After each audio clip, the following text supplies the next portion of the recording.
marshally duties are. But I will be there no matter what as a participant as well because I love me some pickles. So over the weekend, Garfield, the movie, won the North American box office and took the top spot with $14 million. It was still a really light weekend for movie going. The other family movie contender, If, took second place, $10.8 million.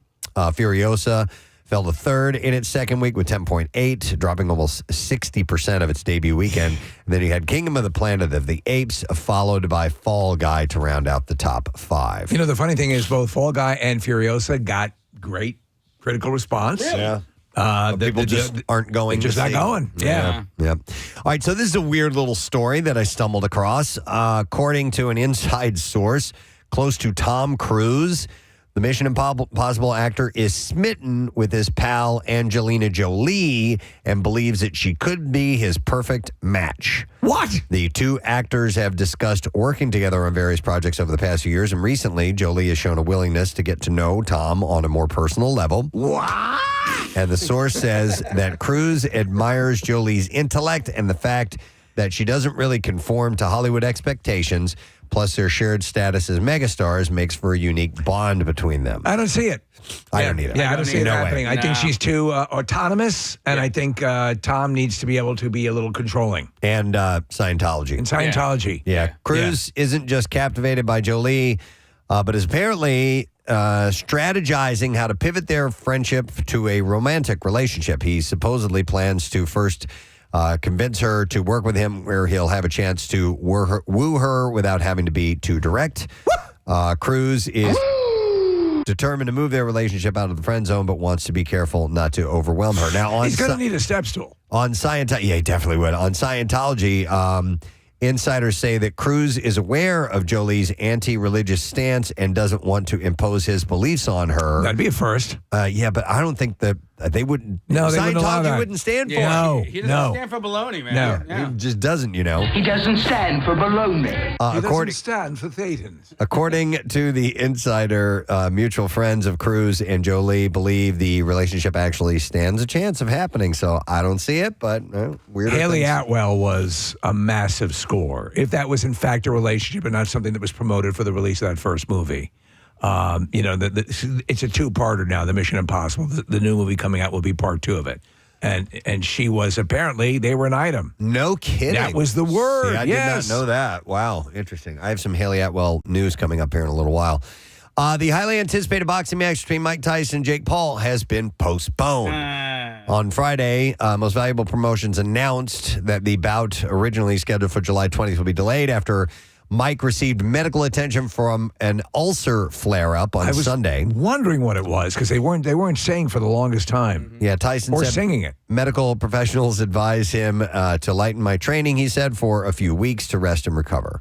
MVP Promotions said both Mike and Jake are in agreement that it is only fair to ensure that both athletes have equal training time to prepare for this important match and are able to compete at the highest level. We fully support Mike in taking the necessary time to allow him to perform at the level he expects of himself. The match is set. Get my ducks in a row. It is set for AT&T Stadium in Arlington, but it will be rescheduled for later this year. The official date will be released next week. Tyson received medical attention on Sunday after he started experiencing dizziness and nausea on a flight from Miami to Los Angeles before the plane landed. My tummy hurts. American Airlines issued a statement saying first responders met the plane when it landed, and Tyson was vomiting, weak, and dizzy, and transported to a local hospital. Although he later said in a social media post that he felt 100% on Tuesday, the boxing legend said that he had been advised to take some time off from his intense training. He said, I want to thank my fans around the world for their support and understanding during this time. He said, my body is in a better overall shape than it has been since the 1990s, and I'll be back to my full training schedule soon. So when I watched footage of Paul and Tyson, so he's not screwing around, Jake Paul. Is not, he's legit, and he is working hard. But Tyson has just got that look that just sends a chill down your spine. I mean, listen, I wouldn't want to be on the receiving end of a clean hit from either of those two guys. Yeah. But if I had to pick which one, I'd get Paul. hit by Jake Paul. Paul said he's fully on board with the delay so that Mike has no excuses come fight night. So it's on, but it's going to happen later on. Eliza Gonzalez, the actor, is over the bullying and recent criticism of J-Lo, calling the public's response mean.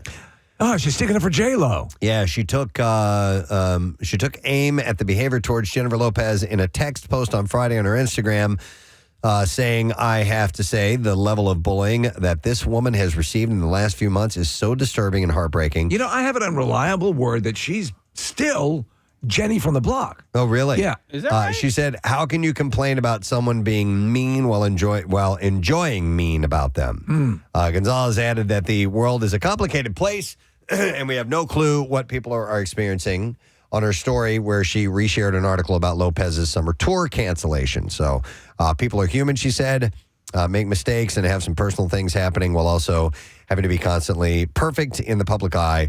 The best thing we could do now is to be kind. This is she's in 3 Body Problem, by the way, Casey. Yeah. She's that really gorgeous. Every morning, brush my teeth. Yeah. Okay. And you know what? After all these years, it's still a terrible song. So the Instagram story comments came after Lopez canceled her summer North American tour on Friday, which was slated to be her first outing in 5 years, just weeks before she was scheduled to go on the road. She made an announcement on her J-Lo fan newsletter with a statement saying that representatives from Live Nation announced today that the tour, This Is Me Live, is canceling, citing Jennifer taking some time off to be with her children. Tickets to the tour were automatically refunded to fans. The statement accompanied a personal note from her saying, I'm completely heartsick and devastated about letting you down. Please know that I wouldn't do this if I didn't feel that it was absolutely necessary. I promise I will make it up to you, and we will all be together again. I love you all so much until next time. It's about family. So she canceled the whole thing. Yeah. I didn't know about the cancellation until my mother-in-law told me. Oh, your mother-in-law? Yeah. Oh, yeah, she's dialed in on this. Really? Yeah, she was asking me all about Ben and Jen and what I thought about this. Was she going to go? No. Okay. It just rocked her world. It did. Yeah. Interesting. So Travis Kelce and his girlfriend Taylor Swift have been battling rumors about getting engaged for months now, and some fans have been adamant that the couple get hitched ASAP. And now Jason Sudeikis has joined in. Oh, yeah? Jason teamed up with Travis as well as Robert Smigel and George Wendt at the charity event called Big Slick Celebrity Weekend this past weekend. And the four George It Wendt? is. Yeah. were performing a skit during the event, and Jason turned to Travis and asked him an important question. We have audio of this? We should, yeah. Here we go. Hey, Travis, real talk, okay? Just the guys here. Okay. What are you gonna make an honest woman out of? All right, so he said if you couldn't understand that, he okay. says, when are you going to make an honest woman out of her? That's terrible, though. That's like an awkward conversation. Like, you don't know if a couple's ready or not. I've heard people ask that. That's as volatile as the "Are you pregnant?" Are you? Or like, when are you gonna have a baby? Like, yes, it's just you're treading on thin ice. Yeah, I'm trying not to ask people obvious questions like that anymore. Like I met this guy, or I was hanging out with this guy over the weekend, and I haven't seen him in a while. I was like, I said, what you been doing in the off season? He's like, oh, I got married and this and that. And my inclination was to go, all right, you guys gonna have kids? Yeah, right. I'm like, don't it's say just that. It's a natural progression. Yeah. So I just Are you cheating on her? I backed off of that. So this is, they've just been a few months in dating, and people going, so you gonna pop the question? This is another thing my mother-in-law wanted to talk about because she thinks that Taylor's pregnant right now. Really? Mm-hmm. She's Okay, like, why? She's like, well, because she noticed like she's got like a little bit of a Baby bump? Baby bump. Oh no, Taylor in her the documentary on Netflix about Taylor, she talks about. No, I'm not saying that it's not a different bump, but Right. she talks about that area of her body and how Her beaver? how people comment on it, and how it bothers her so much that she has to like almost step back and go, okay, you're not fat, you didn't look terrible in that outfit on stage, and She's skinny. but it bothers her, and she had to almost train herself to not be bothered by it. So tell your Self-perception. mother-in-law not to say it to her in person. Don't say it when she sees her. Yeah, don't say it directly to her. Yeah, Maybe she's leaving the J-Lo concert and comes in contact. yeah. Go ahead, No, guys. I drove them past the Kelce house on Saturday as well. She was all dialed in on that, and then so you got the sphere of Taylor, and Jason Kelce's in that sphere. So I was like, I got to show you where they live. Oh, you took them on a little tour? Yeah, Show 'em where they live? It was on the way. It wasn't like I drove out of the way to get there, but. Actually, the whole thing was pre-planned beforehand, this thing on stage. Meanwhile, the Kansas City tight end didn't give him an answer, and he just stroked his beard and kept his mouth shut while fans in the audience cheered on. Do you, if you're a betting man, do you put any stock in the notion that they will eventually get married? I don't see that happening. I don't know. I think if... Yeah, she talks about that too. And what does she it say? is what she eventually wants, and she wants to have kids, and she had a hard time with, her friends getting married and having kids, and she was not in that spot yet. So I do think that is eventually what she wants. Really? Well, with him? With Travis, do you think Travis I Kelce's don't think the she's one? willing to waste her time at this point. Yes, Yeah. correct. Yeah, she talks a little bit about her age and like all that kind of stuff. So she's involved with somebody now. She's involved with someone that she sees as a prospect. Right. But they did go from 0 to 60 pretty fast, and I'm always a little suspect of that, relationships like that, So but we'll see. We'll see. I hope it works out for him. So we told you last week about When Calls a Heart actress Mamie Laverock's 5-story fall that had her in critical condition. Right. On the 19-year-old actress's GoFundMe, Laverock's parents, Rob and Nicole, wrote, Mamie is out of her big surgeries, and the doctors say she is doing well. It's impossible for us to be happier. Thank you for all your support. Details of the fall remain sketchy, with the parents' statement only saying that she was escorted out of a secure unit of the hospital where she had spent 2 weeks and taken up to a balcony walkway from which she fell 5 stories. And she sustained life-threatening injuries and has undergone multiple extensive surgeries, but she was currently on life support. People die from 4 or 5 foot, 6 foot falls. Easily. Yeah. 5-story fall. That's 1 floor less than this building. So she is she is off of life support now, from what I understand. So she's doing better. That's good news. Mandy Moore is going to have baby number 3, and it's going to be a girl. The actress announced on Instagram Friday, sometimes life imitates art. The third in our own big 3 coming soon. 1, 2, 3. Can't wait for these boys to have a baby sister. The life imitates art reference is to her character on This Is Us, Rebecca Pearson, who was a mother of 2 boys and a girl. And, these young, in-love couple, 5th time's a charm. Media mogul Rupert Murdoch has tied the knot for a 5th time. He's young. He should find love if he can. Yeah, the 93-year-old Australian billionaire married 67-year-old retired molecular biologist Elena Zukova. So she's accomplished. At his vineyard in Bel Air, California on Saturday. Murdoch began dating. I'll give you $1 billion if you touch it. And he could do that. They can do that. Uh-huh. Yeah. So they she should be the nosy accent, actually. They started dating last summer with the couple announcing their engagement in March, by the way. So he has a vineyard in Bel Air? Yeah. There's not a lot of real estate in Bel Air for like a house, let alone a vineyard. Yeah. Nick, I'll give you $1 billion if you touch it. Deal. Yeah, Deal. seriously. Hell yes. 100%. Oh, dude. Yeah. I'll use my mouth. Whatever. I'm going Whatever to you need. give you some bang for the buck. What did Jack Black say in Tropic Thunder? Swallow the gravy. Oh my God. $1 billion? Hell yes. Yeah, sure. Yeah. Oh my God, yes. Yeah, you guys can all watch too. Yeah. Yeah, absolutely.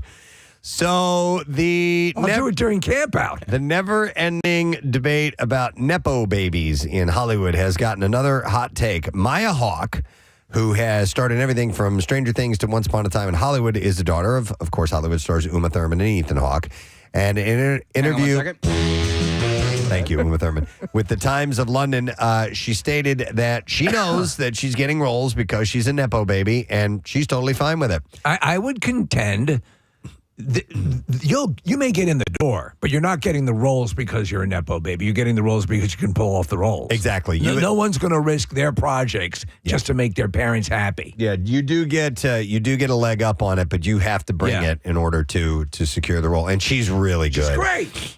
She said there are so many people who deserve to have this kind of life who don't, but I think I'm comfortable with not deserving it and doing it anyway, she said. So she's being very honest about it.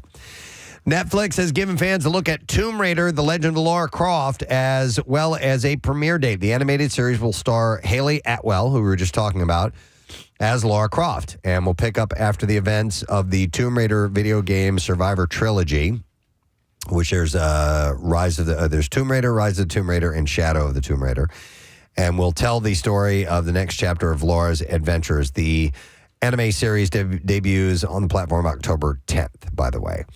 I should go back and check that last Tomb Raider game. The last one I played was amazing. I loved that recent series of video games was terrific. My favorite of the lot was the absolute origin story, though, Preston. That first one, where she starts to acquire her Lara Croft capabilities. Yeah. It was just terrific. If you go back to the old video game, though, it looks so antiquated. Yeah. Oh, really? But at the time, it felt so groundbreaking and real. You couldn't believe it because it was such how are they doing this? I remember there was a series where she's at the top of like this opera house or something like that, and if you fell all the way down to the ground, it was like way up high. Like it scared me. It was that intense. So they've come a long way since then.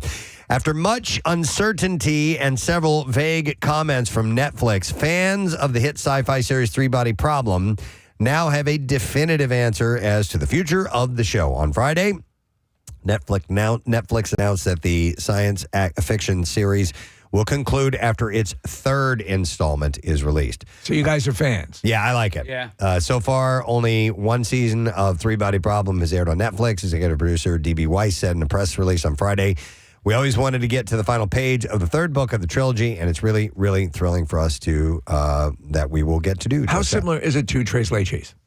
Tres Leches? Way different. Way, nothing. Okay. I mean, it's still yummy, but... Yeah. I want that now. Suits has been a huge hit on Netflix, but the platform up till now has only hosted the first 8 seasons of the series. 8 seasons. There were 9 seasons total, and fans will be happy to know that the oversight has been corrected. Netflix announced that season 9 of Suits will finally arrive on July 1st. Was Meghan Markle part of the whole run? I don't know. I'm only into the second season. And Leisure Suits. Yeah. But I don't know if her character sees it all the way through to the end. Right. Season 9 was the shortest of the show's run, consisting of 10 episodes, by the way. Weeks after Emmy nominee Giancarlo Esposito teased that he will be joining the Marvel Cinematic Universe sooner than you think, he said, Variety confirmed he will appear in Captain America Brave New World, which will hit theaters next year. Did you see the pic of what they're saying is the new Captain America outfit? No. It's very quasi Iron Man-ish. You don't see his face. Okay. Yeah. Esposito revealed that he'd been cast in a Marvel project during a panel at CCXP in Brazil earlier this year, and there he squashed fan speculation he'd play Professor X in the widely expected Marvel Cinematic Universe version of X-Men, and I was like, he could make a good Professor X. Sure. He's such a great actor. He said, "There's something about being original. We've seen different versions of Professor X." And he said, "Wouldn't you like to see me play a character in a Marvel movie who is original and new and fresh?" Yes. So mark my words, this will happen sooner than you think. His role in Brave New World is being kept under wraps, though it has been described as villainous. He's a good villain. The Marvel movie is rolling on additional photography ahead of its February 14th, 2025 theatrical release date. And Anthony Mackie returns as Sam Wilson, now the newly minted Captain America. Hey, Steve, is the Captain America costume, is it different than what Anthony Mackie wore at the end of Falcon and Winter Soldier? Okay. It's much different. Because when he came into that, rolling into that building through the window or whatever, he was Captain America at that point. Yeah. In fact, I ordered that figure and they discontinued it. Oh, really? I'm very, very curious as to this whole story arc, because I don't know what happened to actual Captain America. Do you know what I mean? Well, by the way, I hope that gets answered. They are holding those cards close because they might reactivate those Avengers if these movies continue to underperform. Right. So that is in the realm of possibility that you start to see, because you throw enough money at anything, you can get them to come back. Yep. Cult favorite 300 is getting turned into a TV series. 301. Sources told Deadline that Warner Brothers TV is looking at developing the series, and it will be a prequel to the movie. 300 High. The original 300 came out in 2007, starred Gerard Butler as King Leonidas, who leads 300 Spartans against an invasion of over 300,000 soldiers. It's still early days with a lot of details still being made. But Warner Brothers said it's looking to get director Zack Snyder back in some capacity for that. He needs to be, because show. It was funny because if you talk to him, we have obviously talked to him, but if you listen to him describe the process of trying to tell the movie studio what his plan was, he says, "Here's the graphic novel. What are you planning on doing for the movie?" This. They couldn't wrap their mind around it, but when they finally saw it, they're like, "Okay, we're all in." All right, and then one last story. It was a John Adams High School reunion. Boy Meets World star William Daniels, who played teacher George Feeney on the beloved ABC sitcom, shared photos on social media with several of his former on-screen pupils, including Danielle Fishel, Ryder Strong, and Will Friedle. He wrote, "Just a little cap reunion with my favorite students." Daniels, by the way, is 97 years old. I was going to ask. Yeah. It's amazing. Yeah. The first photo sees Strong crouching beside Daniels, while Fishel and Friedel stand behind their former on-screen teacher and his real wife, Bonnie Bartlett Daniels, who also appeared on Boy Meets World as Feeney's love interest. The second photo shows Daniels smiling alongside Fishel. It's pretty amazing. Daniels was the voice of Kid. Fishel commented on Instagram saying, "We love every opportunity to be around you and Bonnie." Other Boy Meets World actors expressed their dismay that they weren't at the gathering. Danny McNulty, who played Harley Kiner on the series, commented saying, "What a wonderful pick. Can't wait to see you and Bonnie in the near future." Meanwhile, Trina McGee, who portrayed Angela Moore, wrote, "Beautiful." Though Daniels, Mr. Feeney, began the series as the character's sixth grade teacher, he began working at John Adams at the same time, the main players attended a school there and ultimately was promoted to principal of the school. I think in Marissa's realm is this show massively prominent. Boy Meets World is a Marissa special. Yeah, definitely. All right, so we're ready for clips now. Young Woman in the Sea tells the story of Gertrude Ederle, the American swimming Olympian who was the first woman to swim across the English Channel. Here, Jerry Bruckheimer talks about casting Daisy Ridley in the role. Well, she's a terrific actress. You got to start there. And then she's physical. You see her in Star Wars. She's got broad shoulders. She could take to the water real easily. She trained for 3 months with an Olympic coach. And she overcame all those obstacles to become an excellent swimmer. And you can see it in the movie. She's just great. Shut the f*** up! Young Woman in the Sea is in theaters now. Next clip. The series Eric is set in the 1980s, in 1980s New York, and follows a desperate father who uses a 7-foot-tall puppet to track down his missing son. Here, Benedict Cumberbatch talks about playing an emotionally damaged puppeteer. He externalizes the sort of human mess that a lot of us get the chance, perhaps with a better childhood, to work on earlier. He is a child. He carries secrets and pain, and he goes on an enormous journey of being lost to find and be found. Doesn't he talk funny? Eric is streaming now on Netflix. Eric! And that is what I have in the entertainment report. You did it. You're doing it, Roy. Got it. One and many more to go. Only 5 hours left. Not feeling very well today, folks, but it's all good.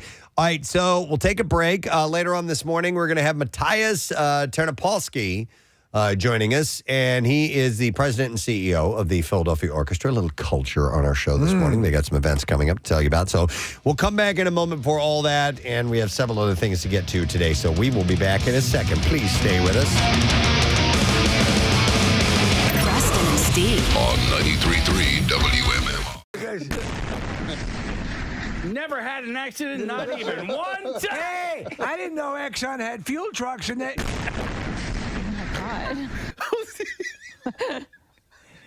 I'm sorry, I just got to turn into the mobile thing. Terrible. God, I hope he's actually okay. Our next guest wrestles with the WWE, and he is from the area, and we were surprised to find out that he grew up listening to our show. We're stoked to welcome Mr. Drew Gulak to the program this morning. Hi, guys. How you doing, Drew? I'm wonderful. This is really surreal. I did grow up listening to the show. I listened back when it was Preston, Maryland. And All the way back. Y100, yeah. I joined, it was Preston and Maryland, then Preston, Maryland, and Steve. Right. Then for just like a few weeks, and then Preston, Maryland, Steve, and then Maryland went on her own. She'd bailed from the show, which we're still buddies with her to this day. And then it became the Preston and Steve show. Well, there's a step in between where it was the McNeil Lair report, right between that and when Maryland left, and then we became our show. Yeah. We don't know why we did that. It was very stupid. So it's pretty wild. The way we found out about you is you had commented on a post I had on Instagram, and I saw the little blue check by your name, and I'm like, what's this all about? And then we find out a little bit more that you grew up in the area. I was just so blown away to see you comment on my edible cheese board that I made. It was a beautiful edible cheese board, and I saw there might be another one. I made one last night, and I brought it in. I'm so sorry. We're going to sample it. I'm so sorry you made one. I need it. I'm working on it. You picked a good one to dive in on, though, because we had the conversation, and we do the thing called the connoisseur, and Preston brought up this thing, and everybody's going, man, that sounds awesome. And then he posted the picture, like almost that night he took a crack at it, and everyone was going, man, that's awesome. So you dove in at the right point. If you're ever going to make a comment, the baked charcuterie board was the time to do it. That's the ticket in. That was it. And this is only the second one I've made, so I do need to work on it a bit, so I don't feel bad at all that I had to make another one. No, I'm already impressed. Thank you, sir. I appreciate that. Beautiful. So where did you grow up in the area? So to the age of 10, I lived in Montgomeryville. Okay. And then I moved to Fox Chase in Northeast Philly. And then was there through high school, went to Drexel for 2 years. Okay. Was it Northeast High that you went to? Yeah, Northeast High School. Right. Most popular high school in the city. Where were you studying at Drexel? 164. At Drexel, I actually went to be an architectural engineer. Okay, yeah, that's the school to go to. That lasted 1 quarter, because I did quarters there. Yeah, dude. Was it just too hard? Or? It's hard. It wasn't so much that it was hard. I just wasn't interested in all the math. Okay. Do you know what the great part of architecture is? Building the little tiny replicas of what you're going to build. To me, that was it. That was always so cool. I'd still be doing it. Yeah. Drew, when my very brief college moment, I took astronomy. I'm like, I've always loved the stars. Yeah. This would be really cool. It'd be really interesting. My God, was it hard. It's physics. It was all physics and math, and I'm like, this is not what I signed up for, man. Yeah, that's so what it was like. On that. No that's exactly what it was like. I switched into film for a little bit, and just decided I wanted to focus on wrestling, which is I've been doing that since high school. So were you football or anything in school? Wrestling team. Just a wrestling team. Just the wrestling team. So you do have a classical wrestling. Yeah, an amateur wrestling background. How did you do in high school? How were you? I did okay. So city kids have it tougher. Like if you grew up in the suburbs, you're probably doing wrestling from a very young age, and you're doing it a lot. Yep. And for me, it was like I met my biology teacher. He happened to be the wrestling coach. And he was like, hey, come try out for the team. And I made the team, and the practices were grueling and stuff. And I did pretty well. I think I made varsity senior year. It was captain senior year. Varsity maybe sophomore year. Junior year. Yeah. So I did okay. But it wasn't like my one focus too. Right. While I was doing that second year of amateur wrestling, I started training professional wrestling, which was, I don't know, thinking back, I love talking about it because I would go from high school, and then I would go to high school wrestling practice, and then I would get in a car, drive 45 minutes to Deptford at the time, and do professional wrestling practice till 10:30 at night. Wow. Then I get home, and I got to wake up the next morning. I remember, man, yeah, it was grueling then, but I love wrestling so much, and nothing was going to stop me. So going from the amateur to pro, obviously, you have to you got to work on the moves. You got to know what you're doing. You have to be proficient in the ring. But you also have to, as a part of that, physically large. I mean, making sure that the muscles are big and impressive, because that's part of it. Looking at those guys, looking at you guys, you have to go, wow, man. Yeah. So that's a whole other thing outside of just the wrestling. It's also you got to look really good too. It's true. When I started, I didn't even think about physique. I didn't think about strength training. I had a wonderful strength training teacher in high school, so thankfully I had that. Mm-hmm. I had the amateur background, so I was in shape. I wasn't huge. Right. I was maybe 180 pounds when I started. We've talked about this, even in general, and wrestling goes through. The WWE and you had been with Combat Zone as well. But right now we're in a I think you have the best athletes who are doing it, but they're not necessarily Andre the Giant size. Yes, it's not that. So what you'll get is you're getting like uber stuntman level stuff going on from guys who are really, I think, more athletic than they've been in a while. Would you agree with that? So I'll agree hands down. Like we have the best athletes ever in the history of professional wrestling right now in WWE. However, we have a guy named Amos right now who's 7'4". Well, you don't want to piss him off, no. Right? But I'd say he's an even more impressive athlete than Andre was. As fantastic of an athlete as Andre was, and he would move around the ring. I'd say Amos, even though he's newer, he's got more potential athletically for sure. Wow. Yeah, I mean, listen, you're always going to have the showstoppers, right? You got your Andre the Giants, your King Kong Bundys, your Hulk Hogan's, Big John Studd, the big dudes that are the showstoppers, The Rock, Undertaker. Sure. But you also, I mean, you have your would you say pound for pound best wrestler of all time? Somebody like Shawn Michaels or you can absolutely argue that. Yeah, totally. And listen, Shawn Michaels is not, he's not a twig, showstopper, but he is also, he's just got such amazing athleticism that and that's what people go to see. Yeah, I mean, listen.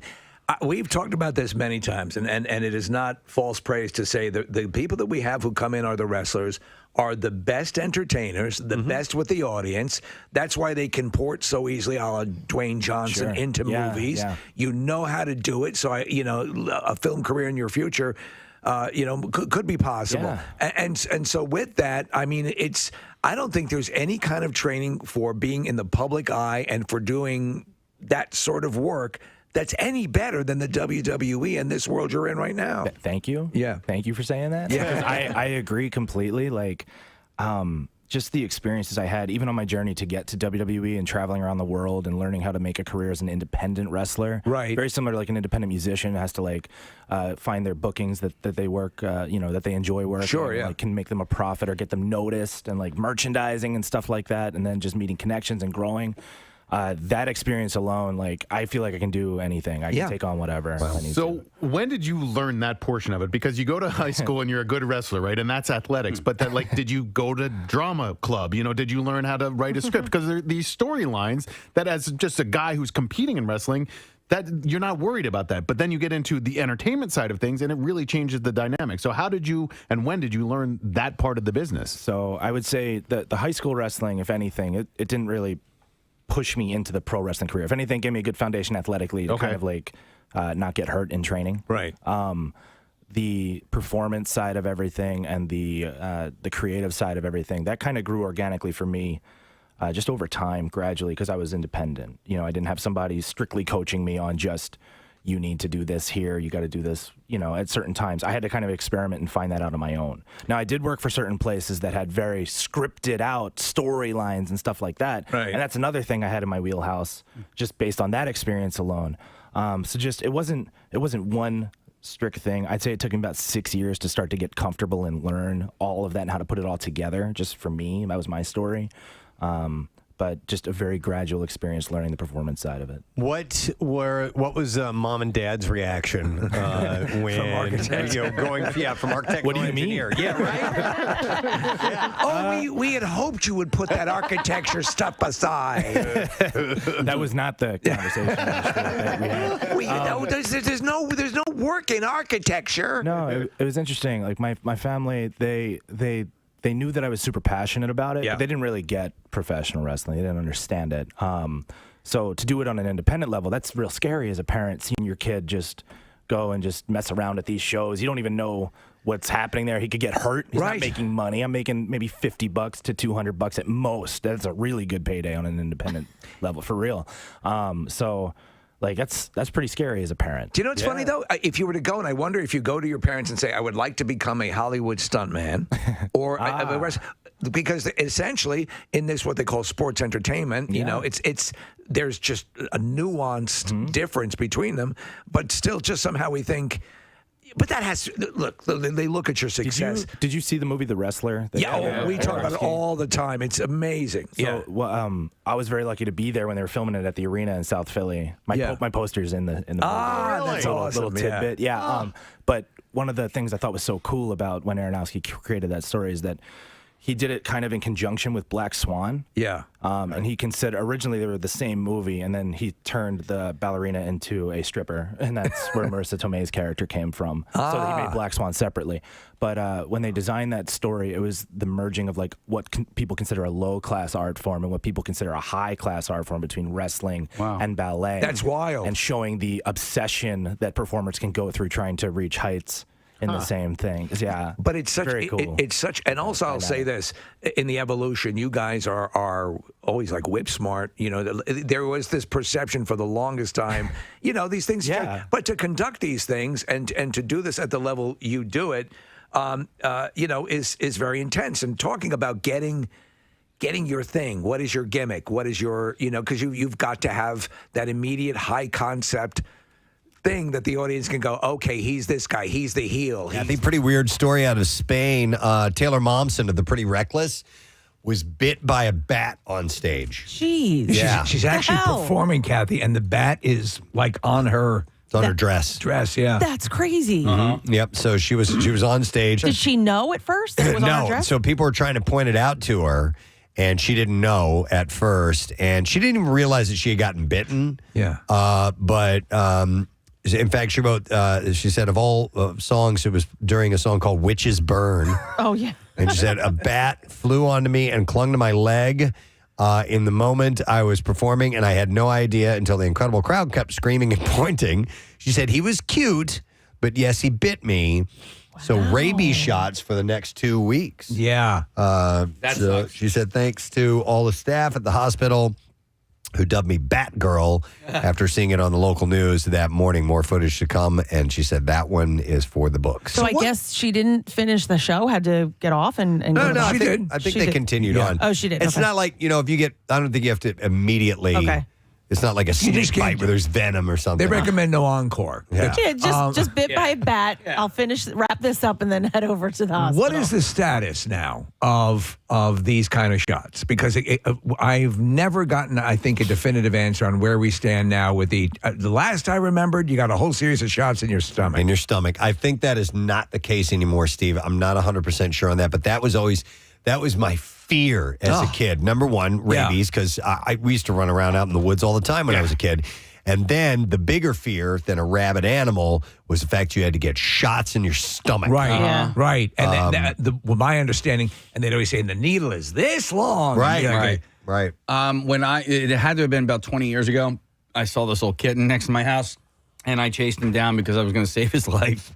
And I finally got to him, and when I got to him, he was like... Right? Yeah, you mentioned this. Did he bite you? He scratched me. I don't think he bit me, but skin got broken. Yeah. Because he scratched me. I think my hands were too big. Or I was too good to get him to actually bite me or whatever. But we ended up taking him to a vet, and I come to find out years later that he was rabid. And nothing happened, so my neighbor is the one who took it to the vet, and then she tells me years later, she's like, I didn't know how to tell you, but he was. There's only one way. I didn't know how to tell you. Yeah. First off, A, that you had rabies, and B, or that not you have rabies. I don't have rabies. You had a rabid animal, but the only way to determine that would be to kill the kitten and take a brain. Test or and that's what ended up happening. And by the way, from what I understand, the moment you show signs of rabies, you're gone. You're dead. There's no coming back. You will die from the disease. This was 20 years ago, so I'm probably okay, right? No, you are right in the sweet spot. 20 years. But I've said this on the air before. I think it's really weird. I looked up one day of people with rabies. I wanted to see if there was video of human beings with rabies, and I found one. It was terrible. Scary as hell, right? It's like quarantine. People have a mortal fear of water. Yes. When they become rabid. Oh wow. We've talked about this. It's very weird. Do we find out why that is? Or is it just know. So, Casey, they say after 20 years, you will feel a sensitivity in your rib cage. Oh no! Yeah. Casey has sore ribs. Oh man. Your coworker will get sick. Let me go to Joe because Joe apparently had a rabid situation. Joe, good morning. Gadzooks, buddy. All right, so you actually tell us about your story with a rabid animal. So we my wife and I, we had our new house this Christmas, and woke up in the middle of the night to a bat flying around in our room. Neither one of us knew if we were bit or if it landed on us. But after kind of doing a quick research, we found out we had to do rabies shots regardless, whether you did know or you didn't know, just to be on the safe side. So Joe, the recommendation was you were asleep, you had a bat in your room. The recommendation was get your rabies shots just to be safe. Yep. So the next day we called around, and it took us actually 3 or 4 calls before we found a hospital that could take us in to do rabies shots. So the day after Christmas, my wife and I went. We got a series of 4 shots there, 1 in each arm, 1 in each leg. And then we had to return 3 days later for a shot, 7 days later, and then 14 days later to get another shot. So the initial series was 4 shots in each of your appendages. Yep. Did it make you sick at all? No, there was no side effects. A little soreness, like maybe with like a flu shot, but in your arm, but nothing really crazy. All right, so is it's a it pain in the butt? Who's responsible for this? Is this you or your wife? Who's responsible for this? Yeah. I mean, I guess it's my wife because she's the one who woke up and noticed it. But I mean, I was out of the room before she was. No, I meant responsible for getting the shots, regardless of whether or not you guys were bitten or not. Because somebody was on WebMD going like, "What's going on here? We need to get shots." That would have been my mother-in-law. I was Okay. going to just say, "Yeah, we're fine." Exactly. Interesting. I would do it, man. Now we're dying over for crying out loud. Taylor Mom's got bit and she didn't even know. Yeah. Right. And and she was awake. Yeah. All right. And that's what they said. They said you wouldn't, even if you were awake, you wouldn't necessarily feel it because of how fine their teeth are. Oh my gosh, I didn't know that. Okay. All right. Thank you, Joe. Appreciate it, bud. You got it. All Have right. a great- Beth, however, she says it was not fun at all getting those shots. Hi, Beth. Good morning. Good morning, guys. Hey. I'm glad you at work. No, it's okay. All right, Beth, you had an encounter with a rabid animal. Oh, so I had to break up a fight between my dog and a cat, a stray cat. Okay. Which I was allergic to. So not only was my fingers like swelled up 3 times the normal size. I called animal control because I felt bad that my dog killed this cat, and they told me I had to get a rabies series. So I went to the ER because that's the only place that did it, and I was like, "Oh, I'm here for the rabies shot," and they were like, "Oh, okay, come right back." And they said, "Okay, here's a gown. Put the gown on." And I was like, "No, I'm just here for shots." And they're like, "Yeah, that's it's like 6 series. You get 2 in your leg, 2 in your abdomen, and 2 in your arm, and you have to come back 3 Mondays in a row to get it done." So, Beth, how recently was this? Probably like 2 years ago. Oh, All right. okay. So which were the worst, the legs, arm, or abdomen? I'm going to say the abdomen. Yeah. All right. And the needle that they brought, it was like a caricature of a needle. It was like neon green. It was glass. It looked like, I couldn't even explain it. Was it long? And it was huge. It looked fake. Oh my. See that this is what we used to hear all the time. Yeah. And that's what terrified us. I had no idea. They said rabies shot. My dogs all have rabies shot. I was ready to get a shot in my arm. I Right. had no idea. When they handed me it down, I was like, what? Yeah. So you went through the whole cycle and everything's fine, obviously. What about your dog? They're fine. Everybody's fine. They had the rabies shot. I did not. Yeah, that's right. I guess they get vaccinated for that. She just described a nightmare scenario, right? Wow. All right. Thank you, Beth. Appreciate it. Good day, guys. All right. See ya. Let's go to Adam. Adam, good morning, bud. Hey, this is Chuck. Teaching self-defense in the park. What? Teaching self-defense in the park? What is that from? Oh, you guys did some kind of announcements that stuff going on in the park. But, yeah, there was a guy named Chuck, and you kept joking about it. I'll take it. I vaguely remember that. I applaud you, sir. Joke didn't land. It's all good. No worries. It's all right. Thank you, Adam. I love it. We had a bat in the house a few months back, and so I didn't think much of it. Actually, one of my friends who's a nurse reached out to me and specifically told us, "Yeah, you need to all go to the ER and get shots right away." We had no idea. Wow. The same thing like the other people said. So this is interesting. So I did not realize this, like merely the presence of. So I wonder what the exact protocol is, because if you have a bat in your house, and what if you're awake and you find, like, for example, I had a bat situation in my house. I've said it many times on air. We went up to my bedroom and the cats were all in one room watching this bat fly around. If that's the case, would I need to have gotten shots? Would it have been wise? Because I'm awake How do you reconcile this? Well, so basically we were told, if a bat is in your house, basically protocol is you should go get the series of shots. Wow. And it is a series. You have to go the first one, and then you got to go back 3 days later. Wow. And it was, I think, the third one was a week later, and then the fourth one was 2 weeks later. So, Preston, how many times have you had a bat in the house, Preston? And a couple times, right? We all have those stories. Would you ever have thought if a bat got into a window or whatever and you just caught it in the house that they would probably advise that you go get rabies shots? Did not know that at all. And we've had a couple of bat experiences when I was a kid. None of us went and got rabies. Do you think your cold right now is actually rabies? Maybe it is. Maybe I'm rabid because apparently it takes 20 years for it to set in. So I don't really know. By the way, an ER doctor texted in and said rabies vaccines are typically 4-shot series. They typically go in your arm, not stomach. And immunoglobulin antibody is often also given to you. So, but the one gal had the stomach shots. Let me go to Anthony. Hi, Anthony. Good morning. Hey, good morning. How you doing? Good. What's up, Ant? Yo, so I wanted to share a story. I used to be really fascinated with rabies, just like you guys did, and I looked up videos of people with symptoms of rabies. It's very scary. Yeah. And there's a documentary on YouTube. It's about 45 minutes long. It's a girl by the name of Jenna Geese. Look that up. She was 16. She was at church, got bit by a bat. She was a volleyball player. And then about 4 or 5 weeks later, she started getting the symptoms, and her family thought that she was going to die. They didn't initially realize that she had rabies because, they didn't think to tell the doctor, she was bitten by a bat 4 or 5 weeks later.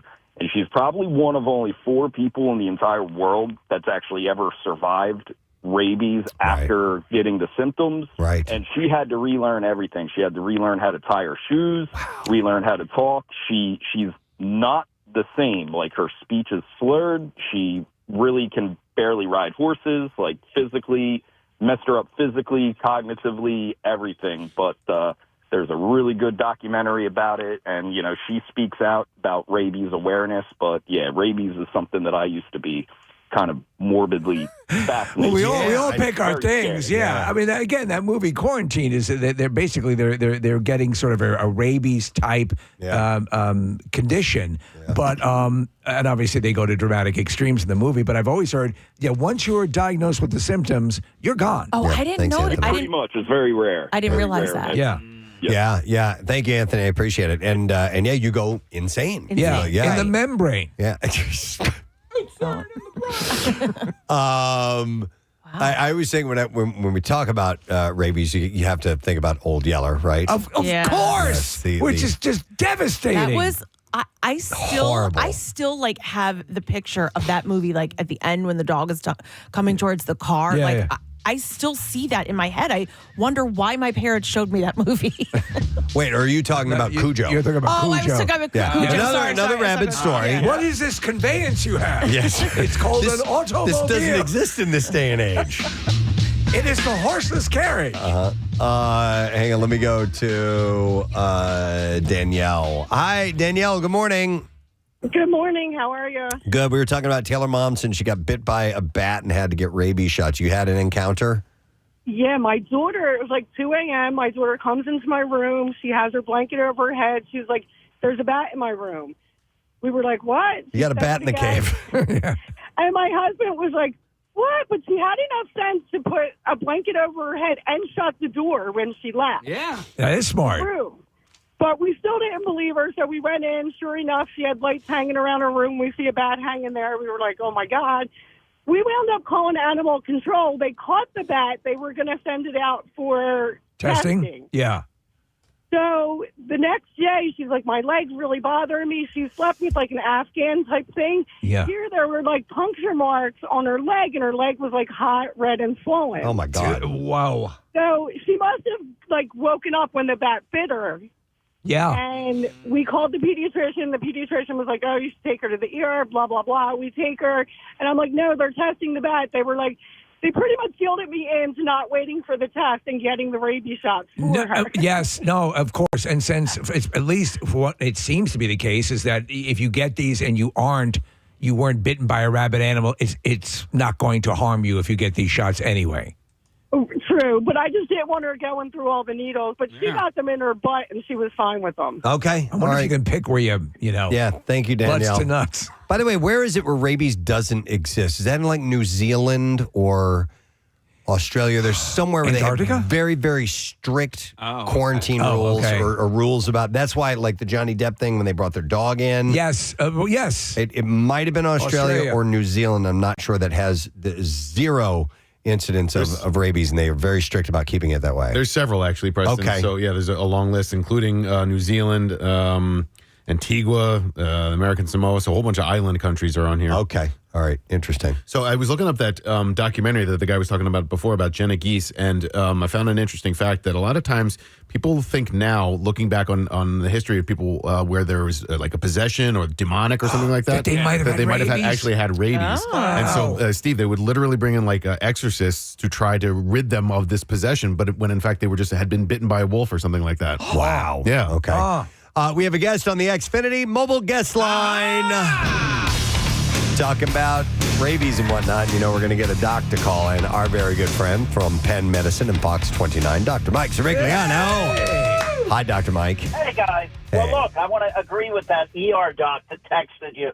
Bottom line is, if there's any question of exposure to a bat, you need to get the vaccine because post-exposure prophylaxis is critical because the length of incubation time can be very, very long, and it can cause severe inflammation of the brain, and that can lead to what that gentleman said, significant neurologic problems. Let me jump in here quickly, Mike. Just so I was sort of surprised to hear that, and let me see if you echo this. The recommendation would be that if you find that you've had a bat in your house, that it would be wise to get this series of shots, because I just assumed, once or twice, this is years ago, but that I'd gotten in and then I had grabbed a welding glove and I was able to throw it outside. End of story. But you're saying if anyone finds out that a bat has been within their proximity inside, it would be wise to get these shots? Well, right, because the consequences are great, and the incubation time before you start having symptoms can be prolonged. Now, I have a theory. You have a fascination with Batman. I know better than anybody. I think you were bitten. It's quite conceivable. I'm in late stage. No, yes. I'm in late stage disease. It's not something I thought of, and I didn't realize that because here you had Taylor Momsen, who was bitten and did not realize she'd been bitten. We had this little girl who had been bitten on her leg, and they didn't realize that was the case. So you're saying better safe than sorry. Now, you want to hear something also up your alley? 99% of cases come from dog bites. Rabid dogs throughout the world, that is. Well, you'd also figure what animal are people most likely to be exposed to? Uh-huh.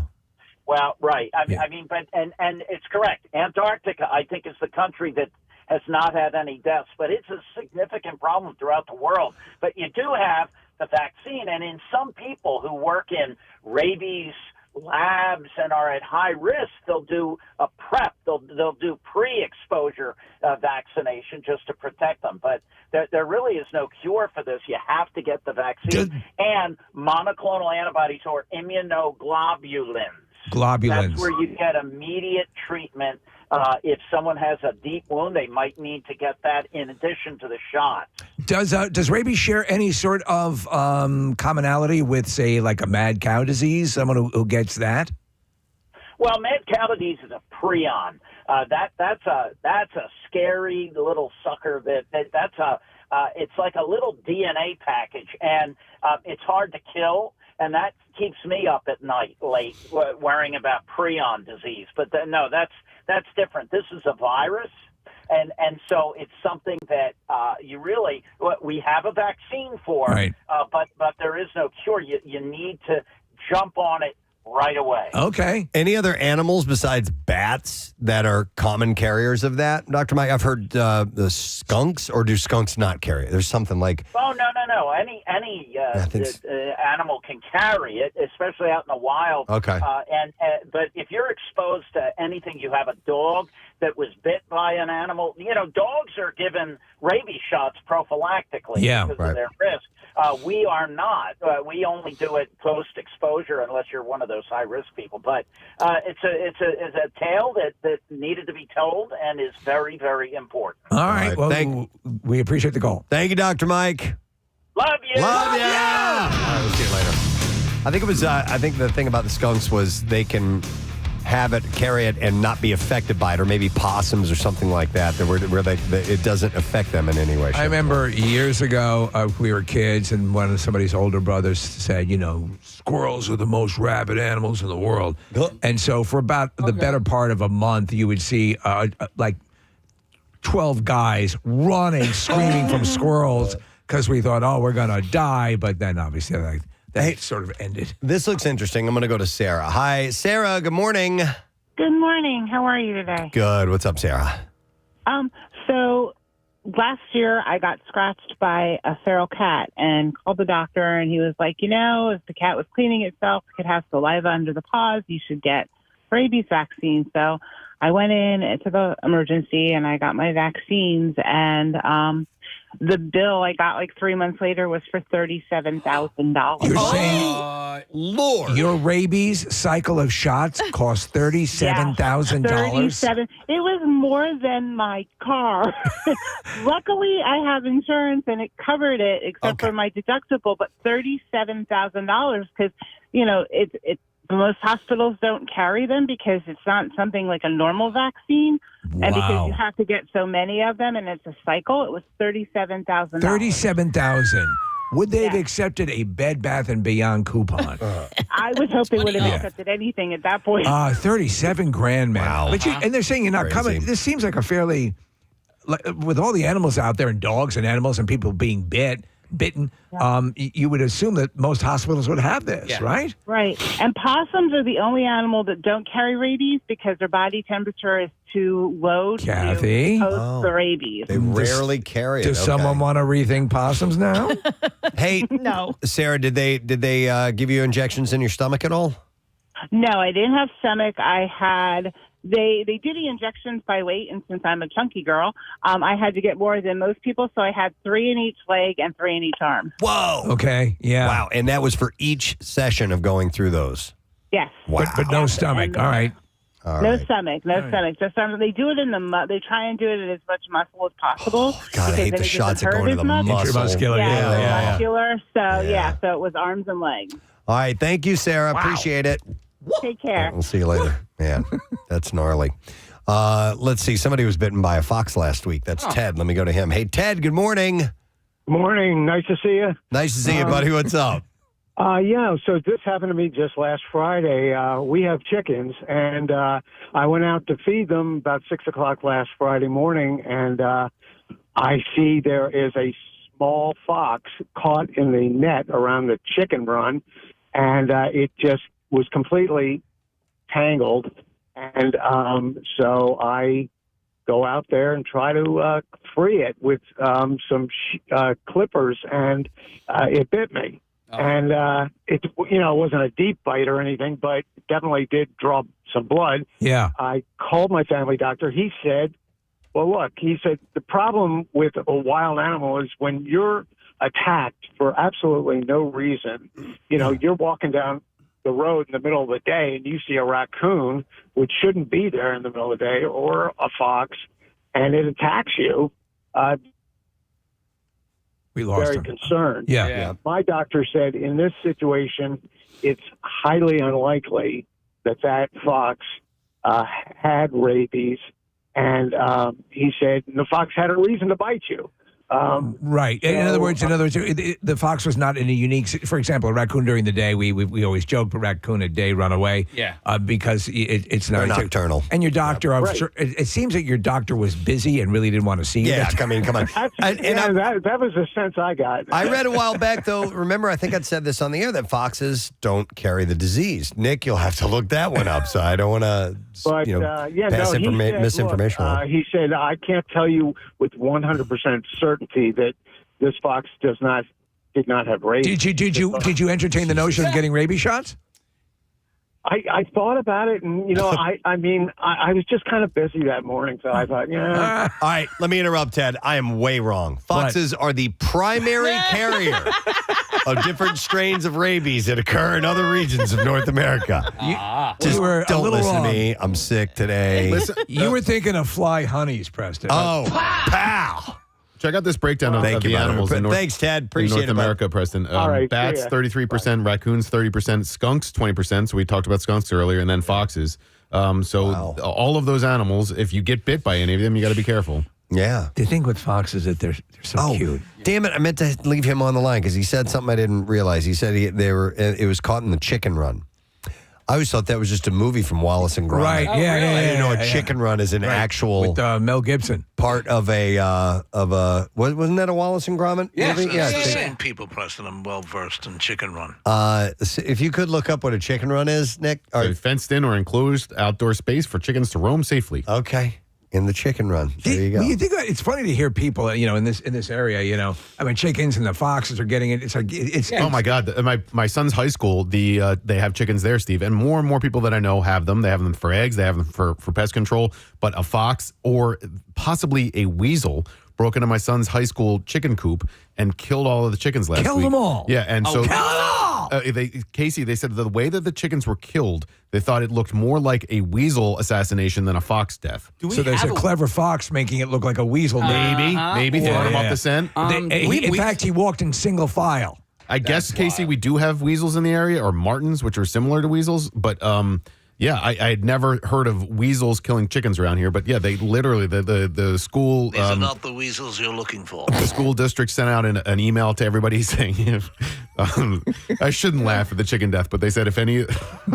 If any of the kids wanted some counseling over the loss of the chickens, that they would provide counselors. And Understood. Look, if they were caring for the chickens or whatever, I just I don't know, whatever. By the way, we have all kinds of weird little rodents and things in our area. Casey and I played at this golf tournament a while back at Philadelphia Cricket Club, and Casey was like, I saw an otter here last time, and our caddy was like, it was probably a mink. No, muskrat, he said. Oh, a muskrat. I'm sorry, you're I'm right. like, bro, can you just shut up? And Stop just harshing my bus. Yeah, let me think that I saw an otter. Yeah. Which, by the way, I saw a rhinoceros. I'm fairly certain it was an otter, and I don't care what that guy says, because I remember... The first time I saw it, somebody had said something about a muskrat, and I looked up what a muskrat looks like. I'm like, no, that's not what I saw.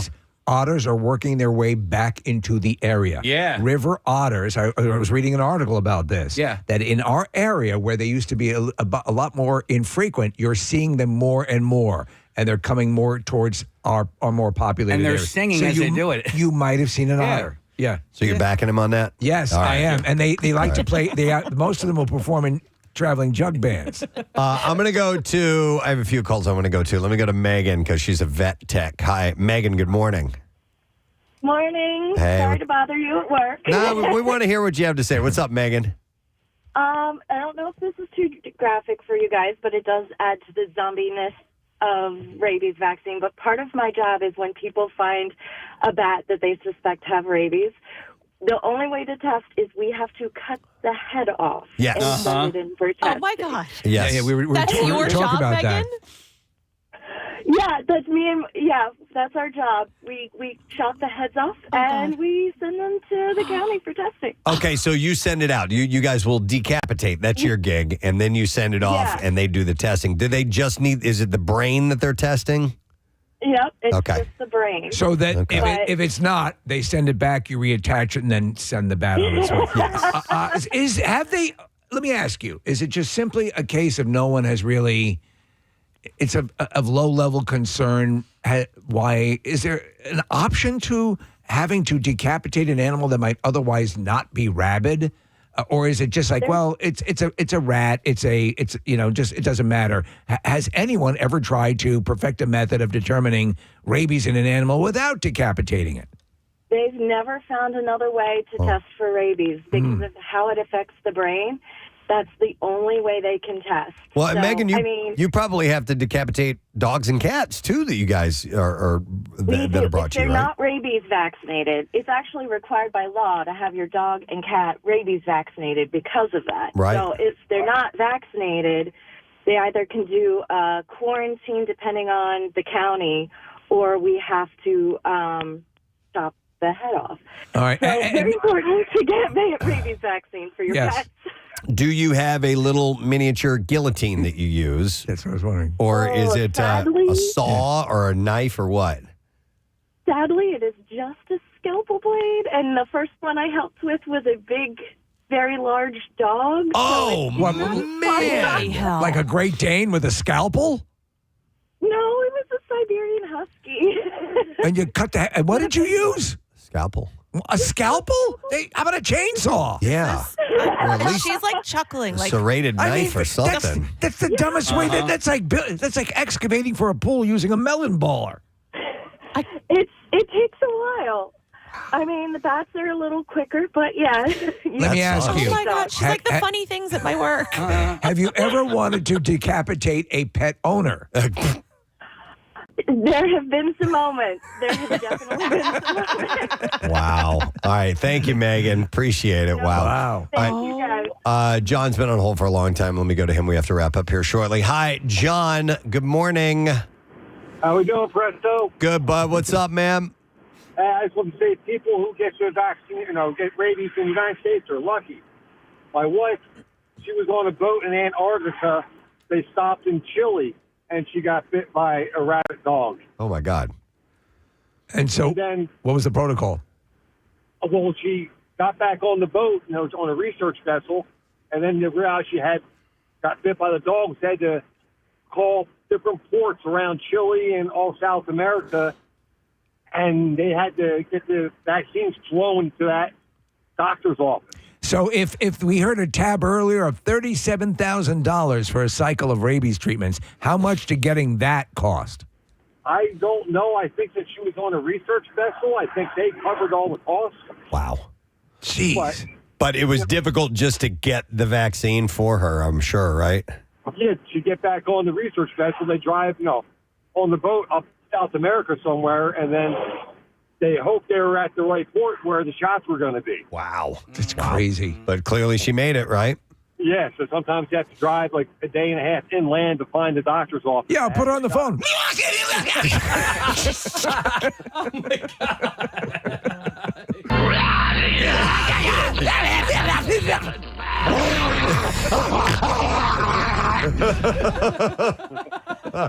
Can you tell us what type of symptoms you're experiencing, please?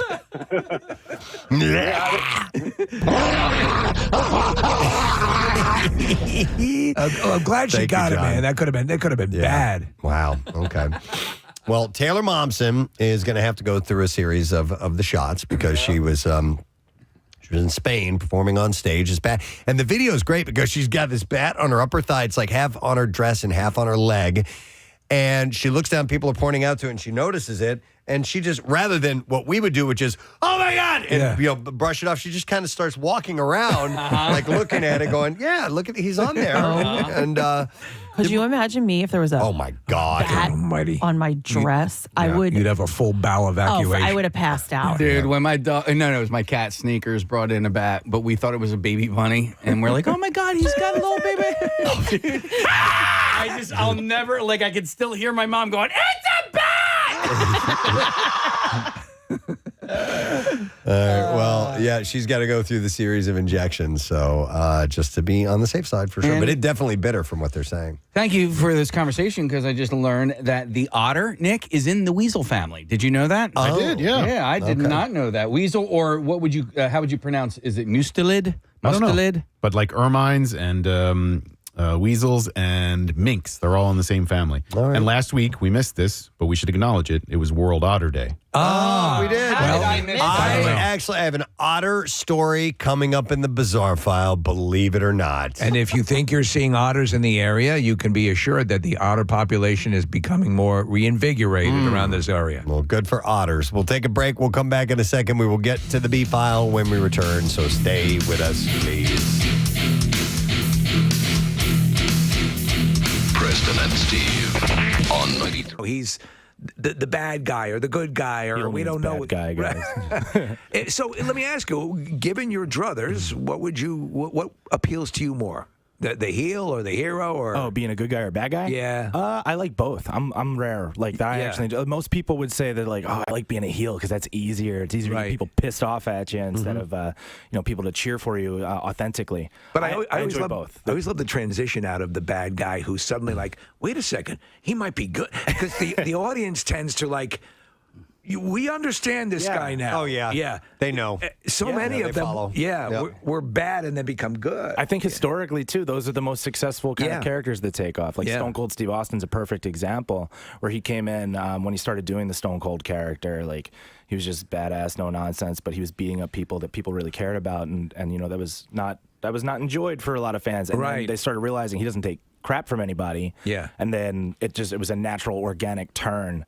And then he became the biggest star in wrestling at the time. Hey, do you as a wrestler get a say in your storyline? Can you suggest things at least? So the most surprising thing that I've learned about working with WWE is how collaborative everything is. Really? Okay. That's awesome. Fans are usually surprised to hear that. Yeah. And I know like a lot of wrestlers who are trying to make it there are very surprised to hear that a lot of the time. Okay. Drew, you get to perform in front of fans again soon in person. It's been a year and a half, right? Yeah, man. And we got so fans coming back. And when and where is that going to happen? So I believe it's the second week in July. We're doing a tour in Dallas. It's going to be SmackDown in Houston, and I believe Money in the Bank is that weekend in Fort Worth, and then Raw, which is the show that I'm currently a part of, will be in Dallas. And then from there, we just kind of go. That's cool. You know what was the proof that what you guys do is effective is that, bereft of an audience when you were conducting it, it sort of looked like a wild stage play, like Arthur Miller meets wrestling, and yet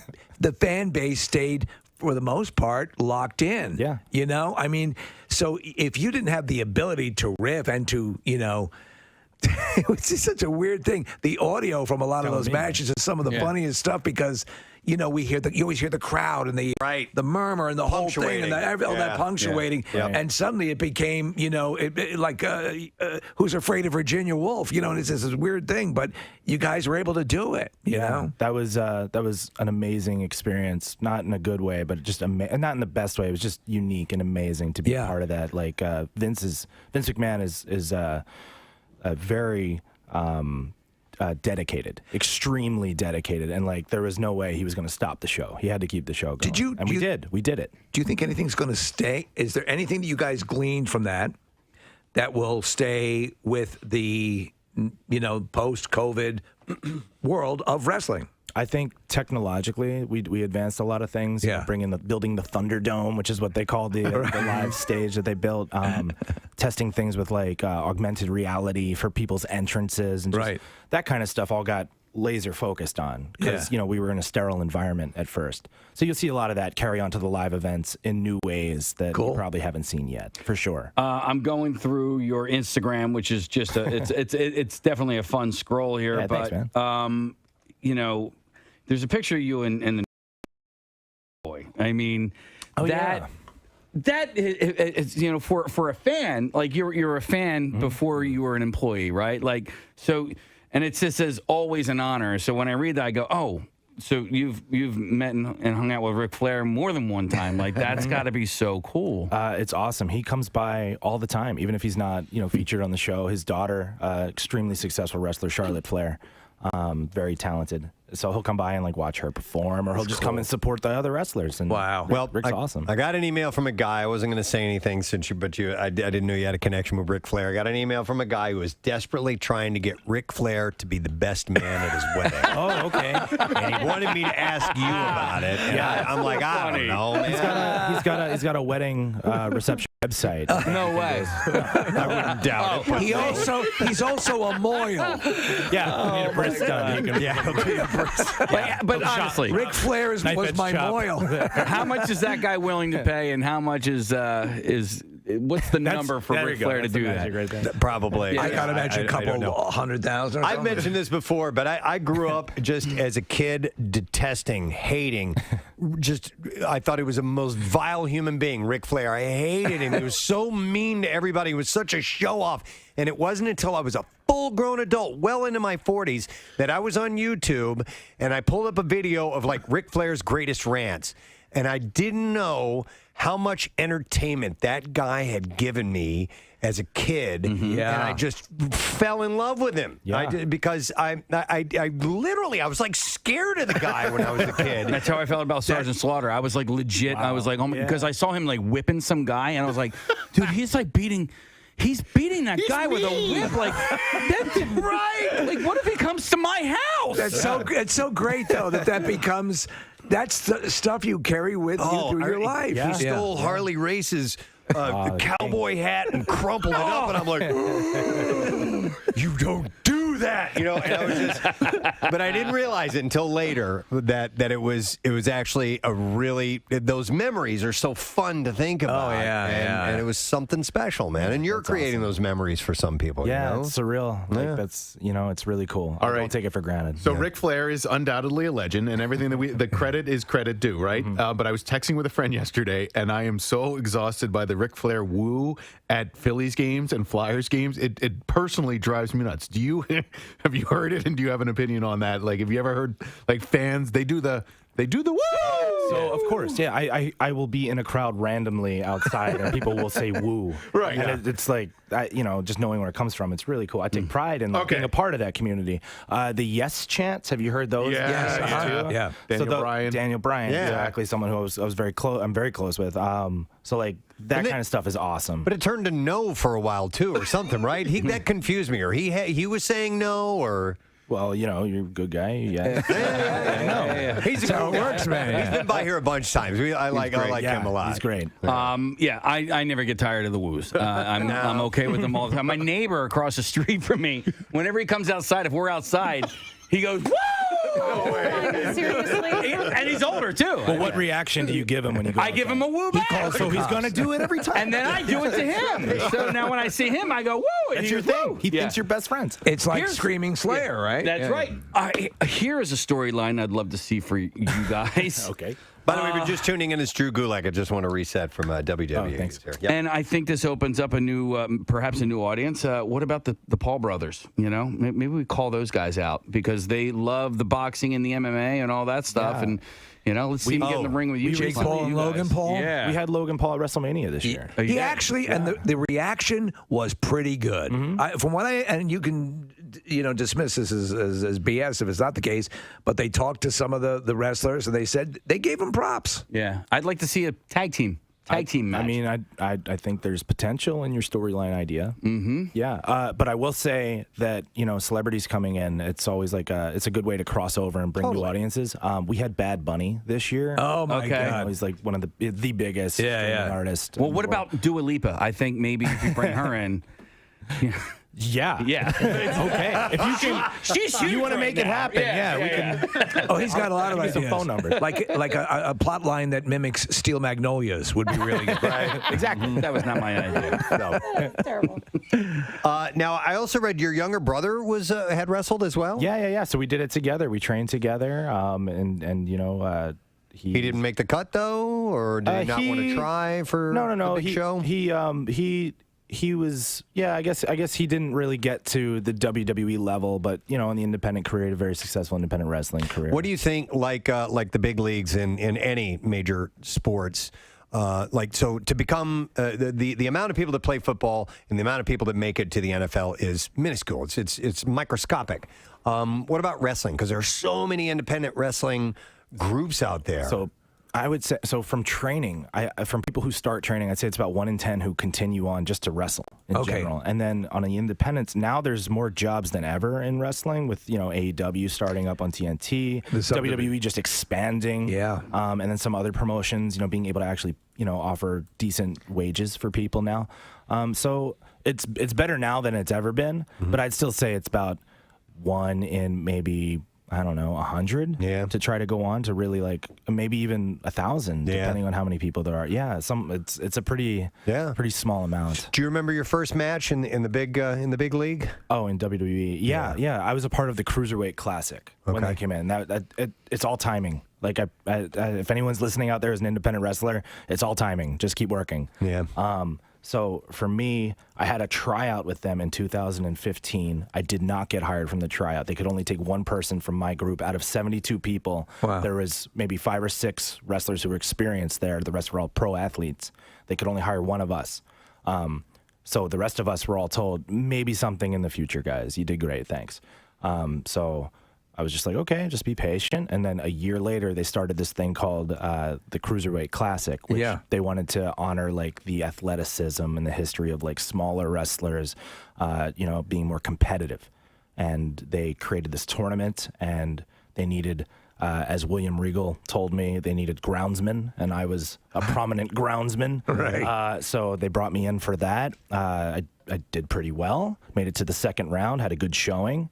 Then they took that show and they took our division and made it a featured attraction on Monday Night Raw. Okay. So before I was ever offered a WWE contract, I was wrestling on Monday Night Raw and their local their pay-per-views, their monthly pay-per-views. And so I would go from my independent wrestling show to Raw to the pay-per-view show and then drive to Raw the overnight and do the Cruiserweight division. And then later on in the year, I was able to earn a full-time contract. They started up 205 Live, which is still going on today. And that was their first experimental streaming show that they created based on the Cruiserweight division. So I got in at a very cool, where technology meets wrestling, and everything grows. It's very historic. Very lucky. Let me ask you. So we know Vince McMahon is the muckety muck, but I mean, there's now so many tendrils to this world. Is there a second person who's who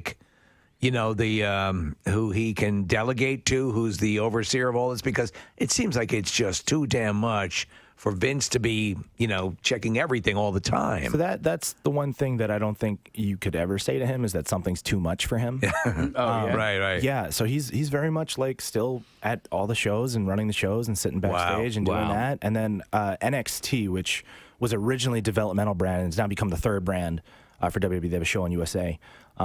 That's run by Triple H. Okay. And he's kind of doing what Vince did there with that show. All right, so how many nights of programming is there a week with WWE? And all of the across tendrils. everything. I would say 6 or 7 right now, per week. And they're in all let's list them. So we got Raw, that's on USA Network. We got NXT, which is on USA Network. We got SmackDown, which is on Fox. Then secondary shows, we have NXT UK, which is in the UK, and that's now on Peacock. 205 Live, which is on Peacock, and then we have WWE's Main Event, which is a pseudo recap show, and then some exclusive matches. I'm featured on there quite a bit. Right. That'll be on Hulu. And then I think that's pay-per-views once a month. And then pay-per-views once a month. Yeah. Okay. That's a machine. That's a ton of entertainment, man. Yeah, That's huge. Plus NXT has their own pay-per-views too, so those are happening and 6 times a year. And they're in different cities every they will be going forward. Yeah. Oh man, just talking about all this has made me hungry. Yeah. Well, we got to get to that, Preston. We have to. That's why this man is here. Marissa is now going to bring in my edible charcuterie board that drew the attention of Drew Gulak, and we are now going to sample this. Here it is. I don't have any fanfare music or anything like that, but all right. Oh, you know what? Here we go. Marissa, can I get a knife to cut the brie, please? Yes, to cut the brie. That's probably something you hear a lot in wrestling. Is for cutting this. WMMR presents Preston and Steve's Bizarre File. Brought to you this morning by 80 Moyer Lumber, trusted expert since 1939. 80 Moyer Lumber is your professional source for decks, windows, doors, kitchens, millwork, and more. Visit them on the web at 80moyer.com. So the relief a Florida man may have recently felt when he was found after getting lost in the woods was likely short-lived after his rescuers said He not only had drugs on him, but there was a warrant out for his arrest as well. Oh, boy. Deputies say James Robert Lombardi called for help on a Saturday morning because he was lost in a wooded area. The deputy named Cleve Willis, along with the county sheriff's office and the Florida Fish and Wildlife Get Cleve to do it. Conservation Commission, went into the woods and began to search for Lombardi. I'm looking for him. The law enforcement officers found him within an hour and brought him back. Though Lombardi was excited to be found, his joy did not last long because law enforcement officers who located him told him that he had an active warrant out for his arrest for violation of probation. And while searching him, they said they found a small amount of marijuana, a smoking pipe, several burnt marijuana cigarettes in a case.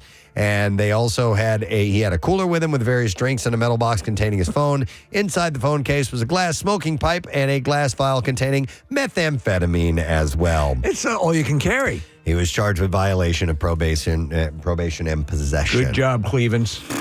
A woman in her 60s had the shock of her life when she answered a knock on the door and found a deadly cobra sitting on her doorstep. I didn't even know they had hands to knock. Me either. Use her face, I guess. Yeah. So the 66-year-old who lives in a village in eastern China was expecting to find a visitor at the threshold, but not the 3-foot snake. She had been watching TV when she heard the knock, and on opening the door, who's there? Banana. The waiting serpent promptly slithered into her house. This is a cobra. A cobra. Terrified, the woman fled the house, called the police for help. There are several species of cobras that can be found in China, including the Chinese cobra, the monocled cobra, and the Indo-Chinese spitting cobra. The Chinese cobra, also known as a There's one more type of cobra. That's right. I forgot about you, Sly. It's the lone cobra. And known as a Taiwan cobra, and it's highly venomous, grows up to 5 feet long. Some rare specimens can grow over 6 feet. After the woman called police, they figured that the snake had likely entered the house to seek shelter from the hot temperatures. The woman said, "I think the snake wanted to cool off inside because it was too hot outside. I started at the door, and now it's inside." But in this story, someone knocked at the door. Yes. They don't say anything about that in this story about why, because someone clearly left this cobra Not there. unless they're suggesting that the cobra was striking at the door. I don't know. He was really hot, man. Eventually, firefighters By the way, captured the snake and released it back into the wild. I mean, cobra, to want to go into a house, there's something else in this part of the story that we're not hearing. Yeah. By the way, man, cobras, badass. Yeah, they are. Yeah. They're badass. Hey, you're pretty hot, too. I want to kiss you. Yeah, I want to kiss you. Just when you thought it was safe to go back into the water, she has returned. Otter 841, the subversive sea mama with a surfboard vendetta, has been spotted again in the waters of Santa Cruz after a 5-month hiatus. This is the otter that was attacking people? Yep, in a move that was entirely on brand. She reemerged on Saturday afternoon during a surf competition. They can surf? 1 minute, Carl Anderley was sitting on his board, quietly keeping recreational surfers out of the competition zone. And the next thing he knew, 841 was behind him, lurking on the back of his board. That's hilarious. And visibly plotting her next move. Anderley Seriously. Said, "I'm going over in my mind what I should do. I didn't really want her to bite me, and I didn't want to be that guy fighting an otter in the middle of the surf contest." There is that guy? As 841 began indulging in her favorite pastime, which is using the nearest surfboard as a chew toy, Anderley opted to slide into the water and wait it out. And despite attempts to tip 841 back off his board and into the water, the 6-year-old sea menace stayed put for a full 15 minutes. Has it at this point earned a name and not a number designation? Otter 841 achieved worldwide notoriety last summer after attacking surfers, stealing surfboards, and generally seeking revenge against all aquaphiles. The still extremely cute marine mammal evaded repeated attempts to capture her, having learned how to outwit humanity while being reared first at the UC Santa Cruz Research Center and then at the Monterey Bay Aquarium, from whence she was released. Her reappearance, however, suggests she's still keen to snack on surfboards or at the very least a seat on them as well. By the way, they have some formidable biting power. Oh, yeah. Oh, yeah. They have to, those abalones that they eat, they got to tear into those things. So Yeah, he doesn't stand for abalone, though. He doesn't stand for baloney. An all-you-can-eat buffet turned into an all-out surprise when one Mississippi woman gave birth at the Golden Corral in North Little Rock. Oh, my gosh. Jesus. And How Americana. And the mother said she didn't even know she was pregnant until it was time to deliver in the restaurant bathroom. Tavia Woodfork said, I am still in shock. She had experienced a rare case of cryptic pregnancy. And this is when a woman can give birth and not even know that she is pregnant. She ain't a great big fat person. On the day that baby Tamar was born, before heading back home to Mississippi, her mother, Tavia, and her mom, Tamika, and their family stopped at the buffet for a bite. Woodford said, I ain't make it to the table. She said she went straight It's I ain't make it to the table. Is that correct? That's exactly what she said verbatim. She said when she went straight to the bathroom because she was in pain, she said she thought it was cramps, but it actually were contractions. The baby was 6 pounds. It was a full-size baby, the grandmother, Tamika said. Wow. Tamika said while Tavia was in the restroom at the restaurant, she said, I ain't never seen nothing like it. It's a baby. You've never seen a baby? Well, not in in these conditions. Yeah. She said her sister went around and looked in the toilet, and there was the baby. So that was what she ain't never seen nothing like. The birth was complete. Shock to everyone, especially the Golden Corral staff and customers. She later described the experience as positively metaphysical. Tamika said that they were clapping when she came out on Thank the you. Thank you so much.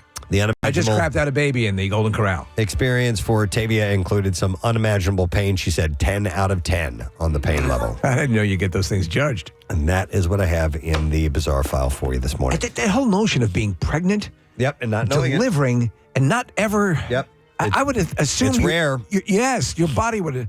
It's astonishing. It's rare, but it is a phenomenon. Yep. All right. And there you go. That's what we have. We're going to take a quick break. We are going to come back in just a moment. We got some stories to share a little later on. We have the CEO of the Philadelphia Orchestra stopping by. Stay with us. We'll be right back. Preston and Steve. On 93.3 W. I'm going to let Drew sample this. And actually, you're supposed to just kind of like grab it and tear it. Now, keep in mind, I put this in the fridge overnight. It probably would be better if it were fresh. Fresh off the grill? Yeah, fresh off the grill, exactly. So, Drew, that can be your catchphrase, your new catchphrase and phrase. Somebody get me a knife so I can cut the brie. Cut the brie. No, but I do like fresh off the grill. I like fresh off the grill. Fresh off the grill. Fresh off the grill, brother. We can start a I added a little Hawke in there, but this bread has all sorts of little cheeses in it. And what did I call the honey divot? Where's the honey divot? Charcuterie. All right, so I'm gonna Let you ask to have the first taste. A little corner, you can grab some cheese or meat, and this is honey that you can dip it in. Is that the honey divot? I think Casey said he wanted to feed me. I did. All right. Well, maybe that happens. Not the first bite, though. No, he has to. A man has to share alone time with his I don't want to. All right, so what do you recommend? Distracted. I would go with the piece of bread, a piece of brie, just to start with, and dip it in the honey. So You grilled this. Yeah, I grilled it. That's amazing. So grab a little piece of brie there. You can tear off some of that if you want Get to. in there. And then You said some honey? Yeah, dip it in a little bit of honey there. Okay. Okay, while he's doing this, it's bothering me. You know when someone reminds you of somebody but you can't figure out who it is? It's another athlete. Dornbos. Okay, is that it? He reminds you of Dornbos? Yes, it's the way he speaks. Okay, he's got a bite. Is it a little crunchy? Or yeah, because you got a corner piece. So. You picked the crunchiest part. I'm sorry. That's okay. Oh, that's good. Is it good? Yeah. Excellent. Hey! So we have breakfast of champions right now. Now Casey's going to, I think he's going to feed Drew a piece of it. Yeah, because they went on social media about this. Okay. Casey had said he would like to feed him a piece. Maybe a little less crunchy. Something that won't blow his teeth out of his skull. The corner's very crunchy. I apologize. No, it's good, man. It went a little long. Good. You know, Casey gave an enema to Ric Flair once, so this is That's where the woo came from. That's where the woo came from. You created the woo! All right, so you want some meat? Yeah, give me some savory. I never knew that. Yeah, that from the woo came enema from for that. Casey. Yeah, a little prosciutto. Yeah. I would recommend this cheese right there. That's called Prima Donna. It is a Gouda. It is fantastic. Okay, Prima Donna. And you can either go with the honey or not. It's up to you. So good. All right, Case, make this matter. That's a big piece. He's he's a big man. He's a big boy. Yeah. All right, here we go. Buddy. All right, he is No, now- Case, do the plane. Yeah. Do the plane. Can I get an airplane? Who's a big boy? From the top row, from the top turnbuckle. From the top turnbuckle all the way into Drew's That's a mouth. first. So yeah. So this thing is so it looks so good. I got to try some. When we get into the break, you guys can have at it. I made it for here. We can. The staff can help themselves. Drew, how's your barbecuing and cooking? Give him a minute. Is this something you think you could tackle? We need some water. Yeah. buddy. No, that's good. So, yeah, grilling. I know nothing about it. Okay. But so I just bought my first house. And, thank you guys. Thank you. Yeah. So Oh yeah. Where's home for you, by the way? Now. So right now I'm in Orlando, but I Okay. come up to Philly as much as I can. On the auto train. Yeah, I just take the auto train up there on the gyrocopter. Right. The Vince McMahon gyrocopter. the Gulak copter. Yeah. So, yeah, Orlando. Yeah, so you just got a house. That's cool. Yeah, we just got a house down there. And are you married? Mm-hmm. Nice. Yeah, my wife Liz. Any kids or No kids. All right. Did you ever see an alligator in the wild? Casey is obsessed with actually seeing an alligator, not at Gatorland, but Yeah, dude, out and about. So the only thing we wanted to do since moving down there is like, where are the alligators? See 'em? The only time I've seen one, we visited Kennedy Space Center, and they're just on the side of the road. Oh, You spend enough time, you will see your share of gators, and they also have the snakes and the. I saw one at the airport. I mean, they actually have these ponds out there, and I've seen them out sunning themselves. My wife says didn't that believe doesn't me. count. It doesn't count. It doesn't count. I want to see a giant one on the side of a. So we went to Rocco's Tacos one time, and there's like a giant lake behind there. And I went out, and it was at night. And my friend was saying, you usually can see their eyes like glistening in the night and stuff. I couldn't even see that. It was cold though. It was a little cold. Yeah, it was a little chilly. All right. So we have to get the rating 1 to 10 on the charcuterie baked board. What are you giving it? It's a 15. A 15! Yeah, that's a 15. All right, excellent. Somebody get me a knife so I can cut the brie.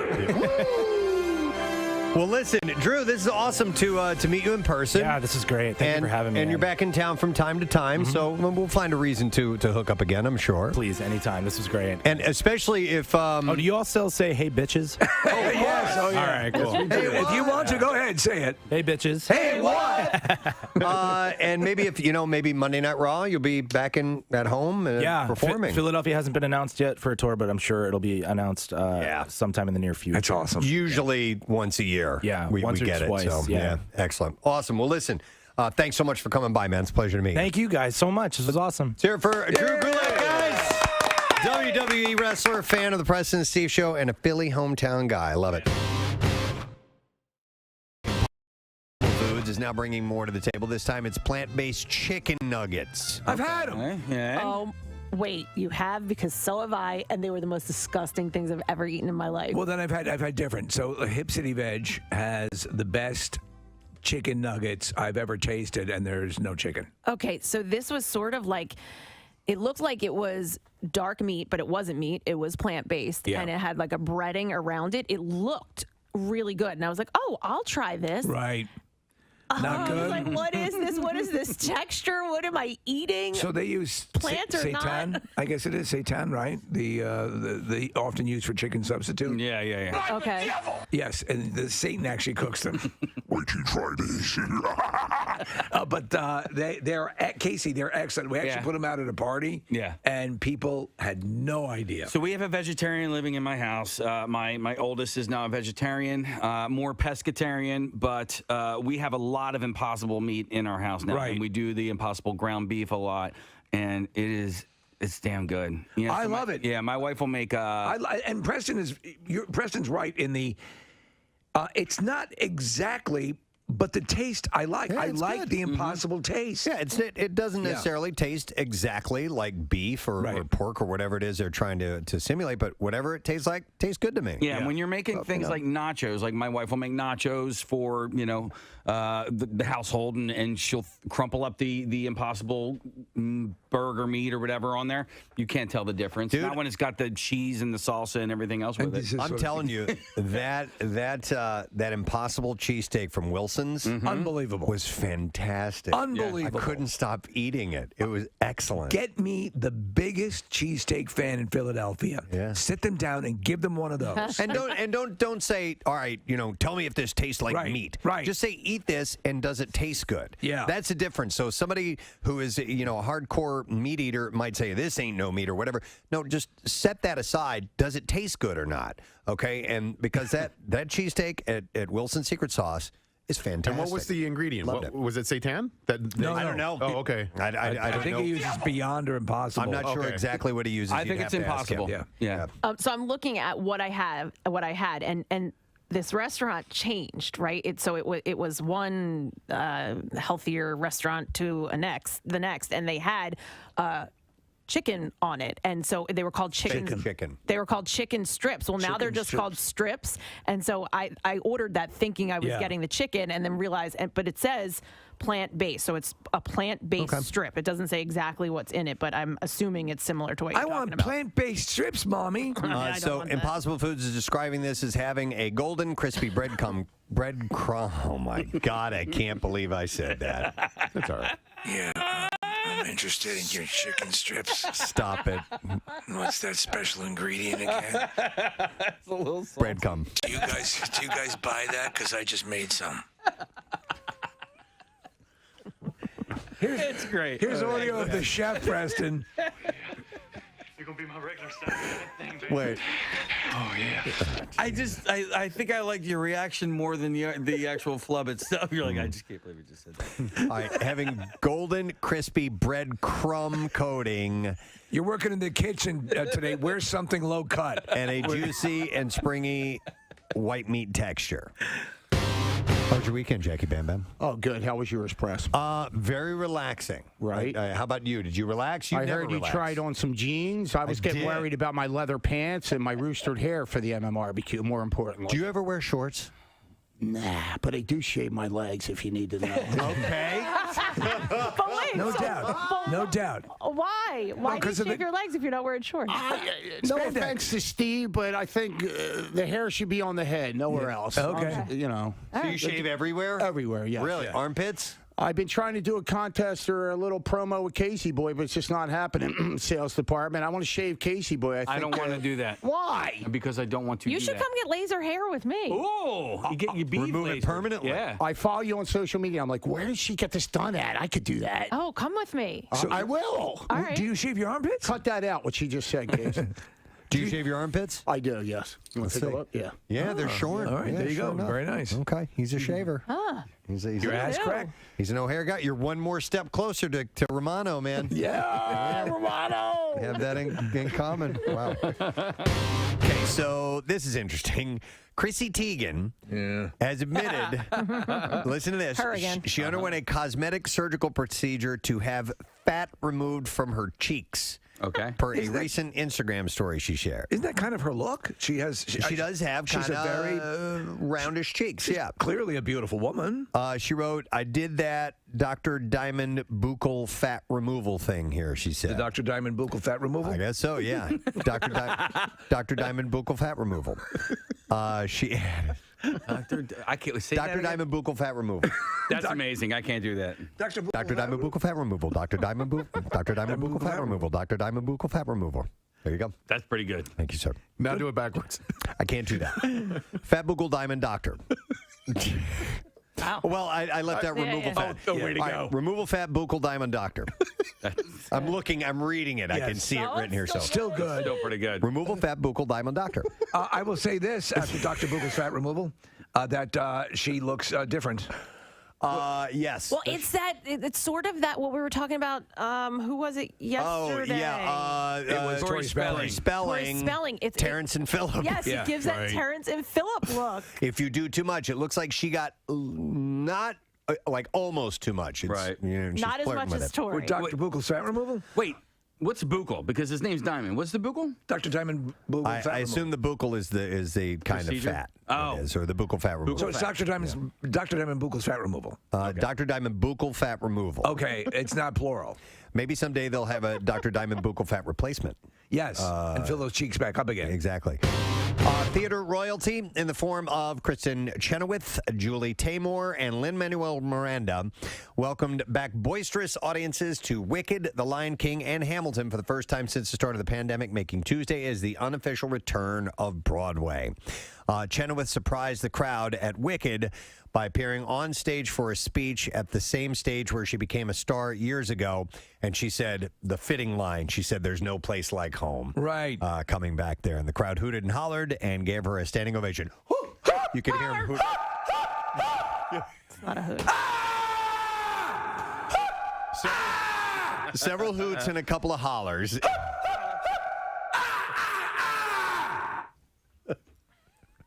That'd be kind of scary. It would be terrifying. Yeah. I think that the actress would walk off the stage. Taymor, the director and costume designer for The Lion King, congratulated her audience for the courage and enthusiasm to lead the way. She said, "Theater as we know it is the lifeblood and soul of the city.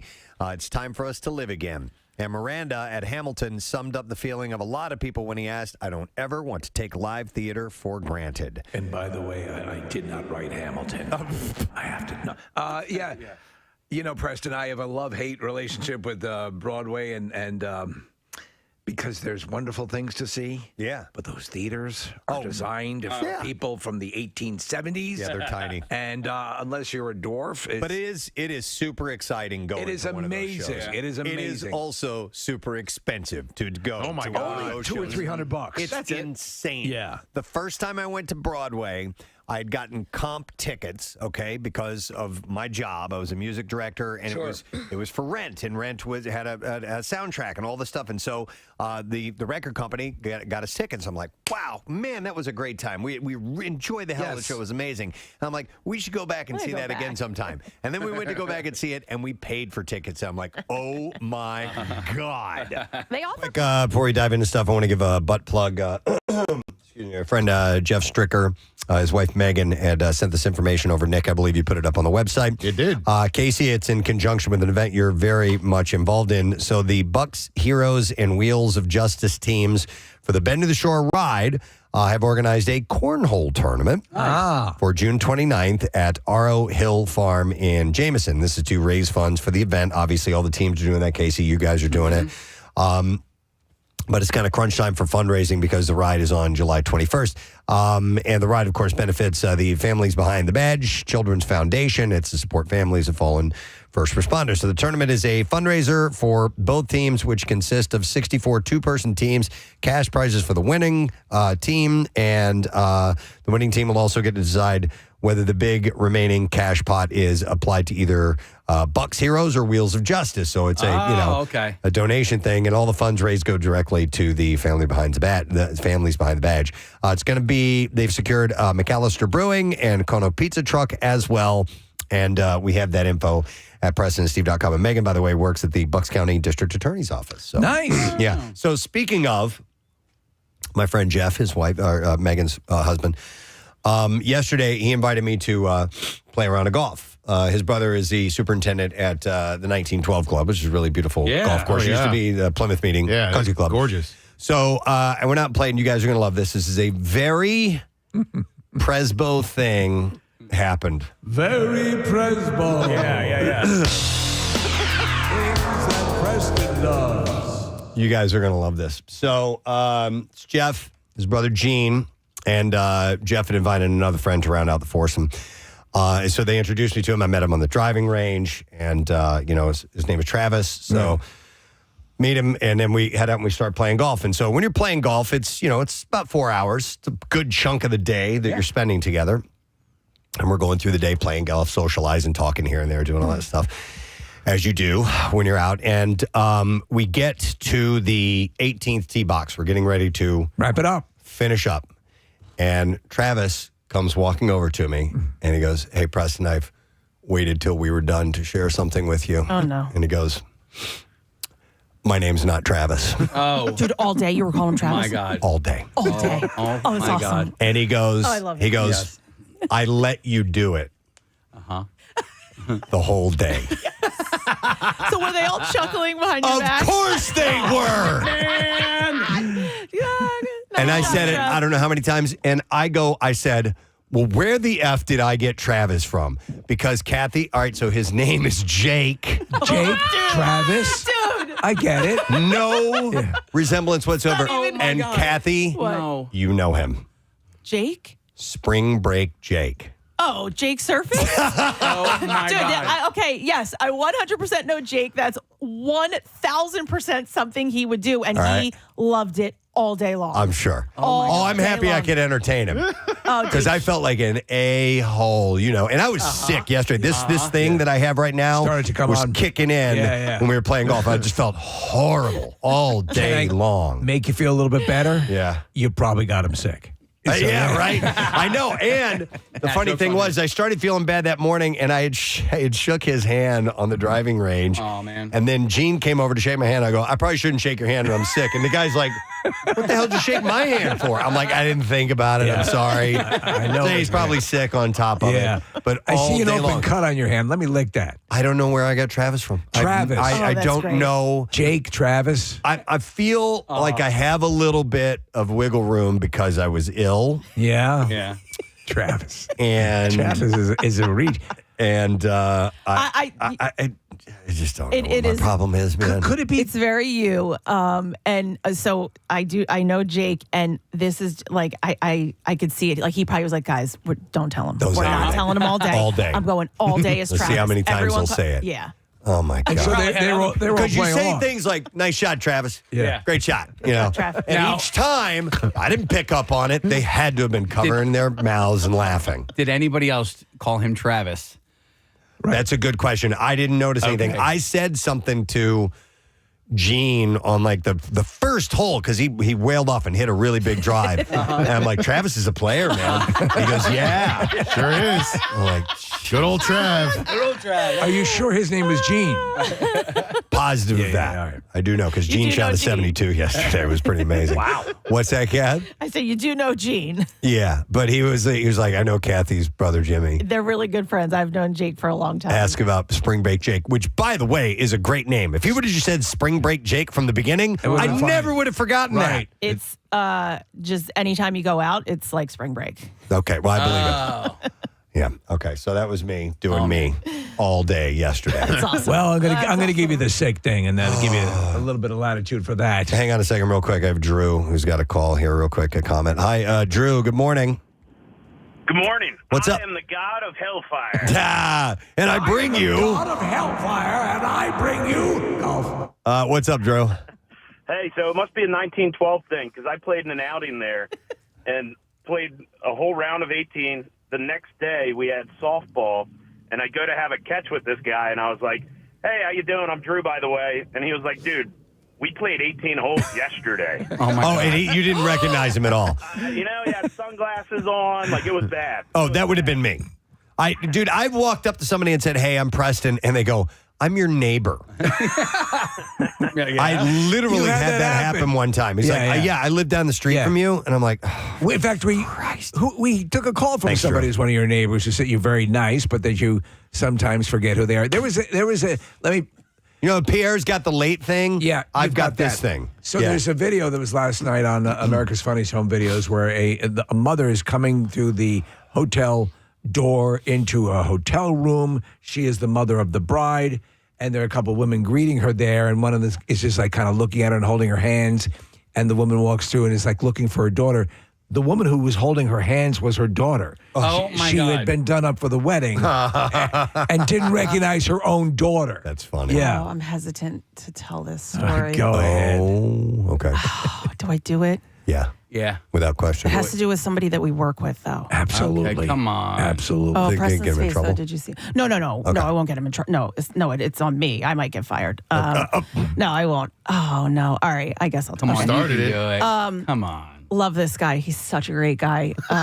Good and preface. he's in our sales department. And when you see somebody out of context, Right, yeah. or not, You don't recognize them, you yeah. don't recognize them for an entire season of baseball that he coached your son. Oh my God. Come on, you can do it. Oh, that's Dude, he was great. Jace's coach, and I didn't put two and two together. Okay, hang on. And it's somebody that we work with? Who is it? Yeah. I don't want. Okay. Well, I guess he knows. Yeah. Well, thank you. Yes. Yeah. Thank It you was an entire for that. baseball Because I season. totally would have done And that. I think, and Is like, his I- name Travis? No, and now when I think back to it, I'm like, he probably was like, she is such an a-hole. Yeah, Yeah. like what a dumb bitch. Like Yeah. I work with her, and she, like, I would just give him like a smirk, like a hey, you're my Yeah. son's coach smirk. Not What a stuck-up bitch. I work with you every day. Yeah, I know, yeah. Preston, I tried something out on Thursday night. Marissa and I were out at that event for Adam Cronali, the LLS thing, and there were a lot of listeners there. And I always, in my mind, want to do this thing, but I'm never very good at remembering to do this thing. And it's because I'm not as bad as you, but I do forget names almost instantly. They go in one ear and out the other. But I did the thing on Thursday night where I said the name back to the person when they introduced themselves to me, and then I introduced them to somebody else immediately. And so I said their names twice within a really short amount of time, and it helped. I was able to I went around the table a few times, and I remembered people, and you just make it purposeful, and you don't. There's nothing embarrassing about it. You're like, okay, you're Preston, you're Casey, you're Preston. All right, I got it. The rule of thumb is you're supposed to say it out loud 3 times. Yeah. And suppose And it then you happens. got I've it. started. Travis. I've started keeping notes on my phone, especially good. if these are people that I interact with. I have a contact for them in my phone. I will write down like notes about them, like what they look like or where they work, and just have a little thing ready to go. Hang on. Says here, you're Jeff. annoying and chatty. Jeff is on the line, the guy who invited me to That play you golf. played. Yeah. Hi, Jeff. Hey, guys. Hey. The first time you said Travis, I almost lost it. And me and Jake looked at each other, and I was like, I just gave the eyes. I was like, do not say anything. This is going to turn out to be a great story. Oh, my. I did it all day, man. How many times would you guesstimate, Jeff, that he said Travis? It was at least 4 or 5 while we were on the green. and I had to turn around every time because I almost blew the cover. I feel so bad because you were so confident. You don't say people's names unless you like your. I'm like, gonna I nail got this. I Yeah. got it. And I'm going to use his name extensively so he knows that I know his name. It's going to make an impression. So I should have just called him Trav, Yeah. started shortening it up a little bit. Hey, Yo, T, what's up, bud? But yo, man, I don't come up with different names. How about Rav? I call you Rav, Trav. T-Rav. God. Oh, that's great. No, it was perfect, man. Thank you for that. They were all in on it. No Okay. problem. Thanks for the round of golf, Jeff. I appreciate welcome, it. man. All right, see you, buddy. Oh my God. that's I felt funny. like such a heel. But I felt so sick, ill that I kind of didn't care. By the time he told me, I'm like, F it. Whatever, man. Sorry. But, anyhow, I thought you guys would appreciate that. Well, we've had some moments. Kathy has a story from her personal life as well to share. I do, yes. So I was actually in your neck of the woods this past weekend, guys. Wildwood Crest. I was in Wildwood Crest, yeah. We do a girls' weekend every year at my friend's house, and she graciously brought us back again this year, and we were there for 2 nights. We went out Friday night, had a great night. Just a collection of friends or school friends or yeah, like neighborhood, like all my friends from, where we live. And Like you definitely know their names. Yeah, I knew all of their names. Yeah, it was great. Yeah. So the second night, kind of whittled down. Some of the girls only came for one night and whatever. So we were out and everybody was tired. Obviously, we went hard on Friday night. Everybody was tired Saturday. But we ended up having a later dinner because we kind of relaxed on the beach. We were there for a long time. And after dinner, we kind of got like a second wind. We're like, all right. We'll go out again. And so we went to a couple places and we were Ubering around. So we walk out of the last place or second to last place, I guess. And my friend goes, oh, we didn't call an Uber. And the bouncer outside of the bar goes, there's a taxi right there. So I look over and it was like almost slow motion. I made eye contact with the driver. Yeah. and like it was fuzzy, but I see like all these like lights, and it was glowing. It was fluorescent lights. There were things in the windshield, things on the back. There were things hanging from the ceiling. And you found your soulmate? In her car. I found my soulmate. You just hold on. I was like, what is this? And as I'm making an eye contact with her, I look at her, I go, can we get in? And a microphone raises from the car, and she goes, you sure can. And the speakers in the car are like blasting out. So everyone on the block right here. So we're like, what is this? And there's three of us. We get in the car. It's car karaoke, taxi cab karaoke. Never seen this before. Pretty cool. This woman was amazing. Car Star Karaoke. I just posted the video on my Instagram, Twitter, and Facebook at Kathy Romano 11. You can see what our 5-minute car ride was. We went from one bar to the next. She has a little iPad in the back. You pick the song you want to play. The words come up on it. You've got a microphone speaker in the car. When she comes to a red light, she takes out a tambourine. She plays with you. Whoa! She was incredible. She's a resident at the shore, and she's found a gimmick. And she does this, and you can hire her for like the night if you want her for a whole night to bounce you around. What a great idea! We just happened to see her outside. We were like, oh. So she just happened to be there. She happened to be there. She had dropped somebody else off, and then she gives you her business card, which you'll see in the end of my video, has a little glowing rubber ducky on it. And she's like, if you need me, give me a call. I'll be, like 15 minutes, and I can come back and get you. You got to figure in a world that where, they're all fighting it out for these dollars between Uber and Lyft and taxi cab drivers. You got to have something that's gonna pop. This, especially for this time of year, that makes complete sense. I mean, we were like, we will never travel again without her.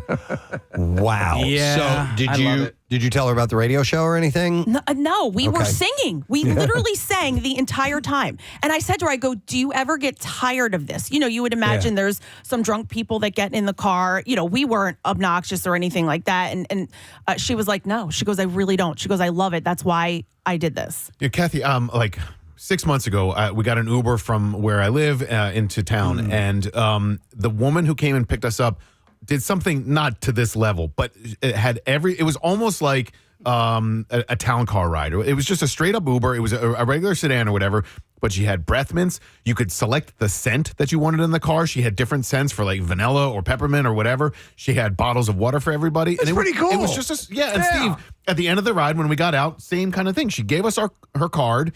And if we ever needed a ride again, we could get in touch with her. But like everything in the car, hustling. Well, yeah, and everything in the car was like pristine. It was super clean. I was impressed. When we were in Florida, I got in an Uber to take back to the airport that had on the back of the passenger seat a iPad that had video games on there.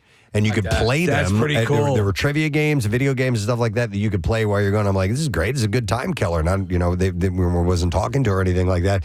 But this is, oh my God, that is so much fun. Everything Kathy, in there was like glowing and. Yeah, it's out. We're looking at it. It looks amazing. Lit up. It had like seahorses and starfish. Like a seahorse party. And octopus and little fish hanging. Yeah. Seahorses forever. So the speakers, you said, were they outside? Were they mounted on the outside of the vehicle? No, just cranked up really loud. I think they were inside, and we did come to a red light at one point, and you could see the guy next to us looked over like, what is going on? So, of course, we rolled all the windows down and sang to him. Right. And he was like, that's great. Yeah. He's like, that is great. I'm just curious at how she is able to work this. Like, is it all right? So the outside of the car, was it a taxi cab? No. Okay. It's her. It was like a regular car. A personal vehicle. Yeah. So was she an Uber or was she a Lyft or like? Can you? Is she a certified? She said, she said taxi. Okay. So I don't know how. All right. So I don't know how you do that unless she is her own taxi service. Yeah, I don't know.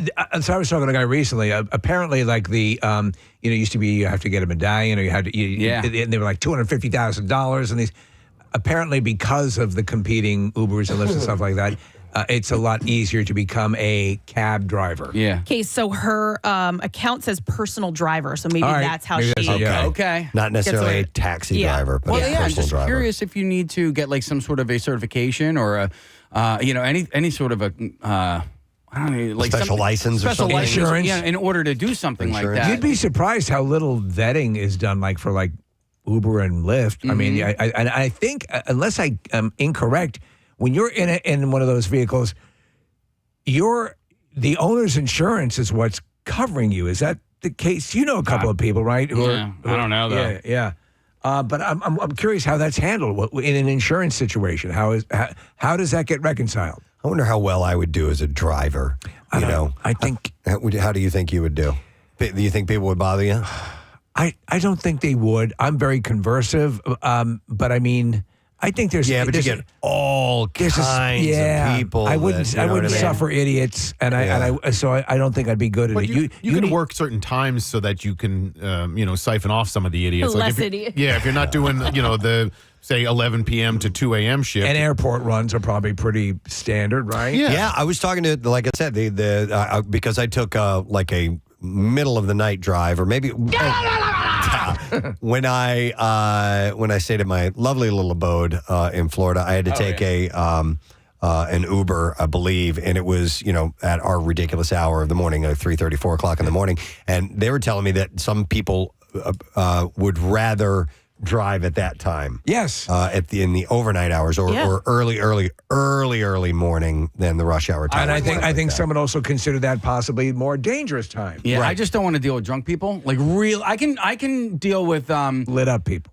Yeah, people that are on their way up, right? Yeah. But like I couldn't take people Not on the at way up. midnight and beyond. I couldn't do it. End of shift. Well, and that's why I asked her too. I'm like, does this get old? Like at the end of the night, are you sick of it? And she's like, I'm really not. She's like, look, and I've had tons of people in here, and she said, I it's just like a little party. How old was she? Would you say? I don't know. It was dark and the black lights were on. We had a few. She's probably older than me. Okay, yeah. So she's about 30. 30 or something. Yeah. I'm not headed to the shore this weekend, but I think the following weekend we're going. I want to get a ride. Seriously, I mean, and my friend has young kids, and so she was like, "Will you take kids for rides?" She's like, "Yes, absolutely. Just call me." So yeah, you can. Wow. I'll give you her number. Yeah. How soon before? Now that we've talked about this, like it'll be impossible to get her. You know what I mean? I know. Can we call her now? Do you think she'd be up? Like we can get her on the show? Let's do the next hour with her. I don't know. Maybe. Yeah, because her number is on there. We should call her and see. Give the number to Marissa. Okay. She's standing by now. All right. Okay. Operators are standing by. Yeah, here. Yeah, send it over now. Let's see if we can get her. Let's see if we can get her on, because I would love to see where this little awesome idea came from. The worst voice I've ever heard. Marissa's already got the number. Oh, she got the number. Of course she does. She's calling right now. See if we can get a hold of her. How often do you think she Lysols those mugs? That's what I was going to say. She had like hand sanitizer in there, and she had the bottles of water, Nick. Yeah, nice. So I hope she sanitizes the mic. We were, I appreciate anybody who's a driver like that, and they kind of go the extra effort to make it comfortable or whatever. Casey, we were in Chicago. This was for the Hall of Fame, so it was a few years ago. And you hadn't taken ride shares. That was my first Uber experience ever. And you got in, and you were like, I don't know if the car was kind of old and beat up, and you weren't sure about giving a rating and so on. I said, but yeah. It was an older model car, but you could tell the guy went to great efforts to clean it thoroughly. Yeah, right. Yeah. The carpet was kind of dingy in its age and appearance, but I could smell that he had recently cleaning it, shampooed it and stuff. I'm like, so for that, I like to give a little love to something, because it helps them. Trying to, they may not be able to afford a decent vehicle, but if they're trying to dress it up as much as possible. Did they use colorful felt pens to surround the semen stains to make signs? Yes, that's nice. With the name of the person right next to it. Ronaldo created that stain. I think. Sign your any spoon answer? No. Kat, was this in North Wildwood, by the way? We left Honky Tonk. Where's that? Wildwood. That's Wildwood proper. Okay, that's where we were, and then we were headed back towards the Crest. Were you like tearing it up old school? I mean, were you, how unhinged had you? Oh, no, okay. we were okay. Yeah. I mean, listen. Nobody had to sleep with a cop. We had, no, not those days. What songs did you sing? Well, of course, we sang Whitney Houston's "I Want to Dance with Somebody." Oh yeah, that was like the first song that came on. We were like, oh yeah. And then I forget. You didn't do the classic Belinda Carlisle? We didn't do Belinda Carlisle. Sing-alongs we did. Of course, by the end, so we actually took 2 rides with her. The first ride when we met her, and then she dropped us off at a bar, and then when we wanted to head home, we called her again. And so while we were at the last bar, we were like, all right, what songs are we singing on the way home. We were coming up with a list of songs. So go to Kathy Romano 11 if you want to see a bunch of MILFs in a decked out cab singing as they're headed down the road. No, Marissa can't get a hold of her, so I can't. But I can't even. I just loved her. She was so nice. It was such a great idea, and it almost elevated our night. You know, it was the second night. We were a little tired. We got in her car, and it was like amazing. Well, you celebrate. Listen, getting any business, any small business, anything like this to click, to work it, to put the time in, any effort. You see somebody running, you see like a corner curio store that somehow manages to survive. Yeah. Anybody that comes up with an angle deserves tons of credit because it's so hard. Absolutely. Mama Cho downstairs in the basement. Yes. She pats your hand when you get your lottery ticket. I hope you lose. Wow. You're a horrible person. By the way, real quick, a couple other things as we move on, and I know, Casey, you wanted to say something, so we'll do that because we have a guest coming along shortly. I wanted to read this email to you guys that I received. All right. And it says, Dear Presbo, I feel like I can call you Presbo because you and me are so much alike. I would love to meet you someday. It would be great to play golf. I know I can't hit a driver as far as you, but I think you would be impressed with my putting. I love your hair. You talk well. Do you have a good relationship with your coworkers? Me neither. These are all things we can talk about and more. And I know you have not been getting my letters because I know you would write back if you did. And I hope you write back this time and we would become good friends. I'm sure our relationship would be a real hole-in-one. Oh, yes. That is from Paul Gargazzo. So thank you, Paul. That definitely made me laugh pretty damn hard. You guys saw the follow-up to this. Is if you're not familiar, it's from It's Always Sunny in Philadelphia. Mac writes a letter to Chase Utley. It was from years and years and years ago. There is now a follow-up to that. Yes. Where he writes the exact same letter to Bryce Harper. The Bryce man cometh. Bryce reads it to Chase, and Chase says, I'll take care of that. And then you think he's going to be like, I'm going to handle this hanger on, and then you realize he wants all the attention, and now he's butthurt. It's like he's been cheated. Yeah. So it is brilliant. It's absolutely fantastic. Yeah, Phil's in London this weekend against the Mets, and Chase is going to be there. Rob McElhenney's going to be there. Obviously, Bryce Harper's going to be there.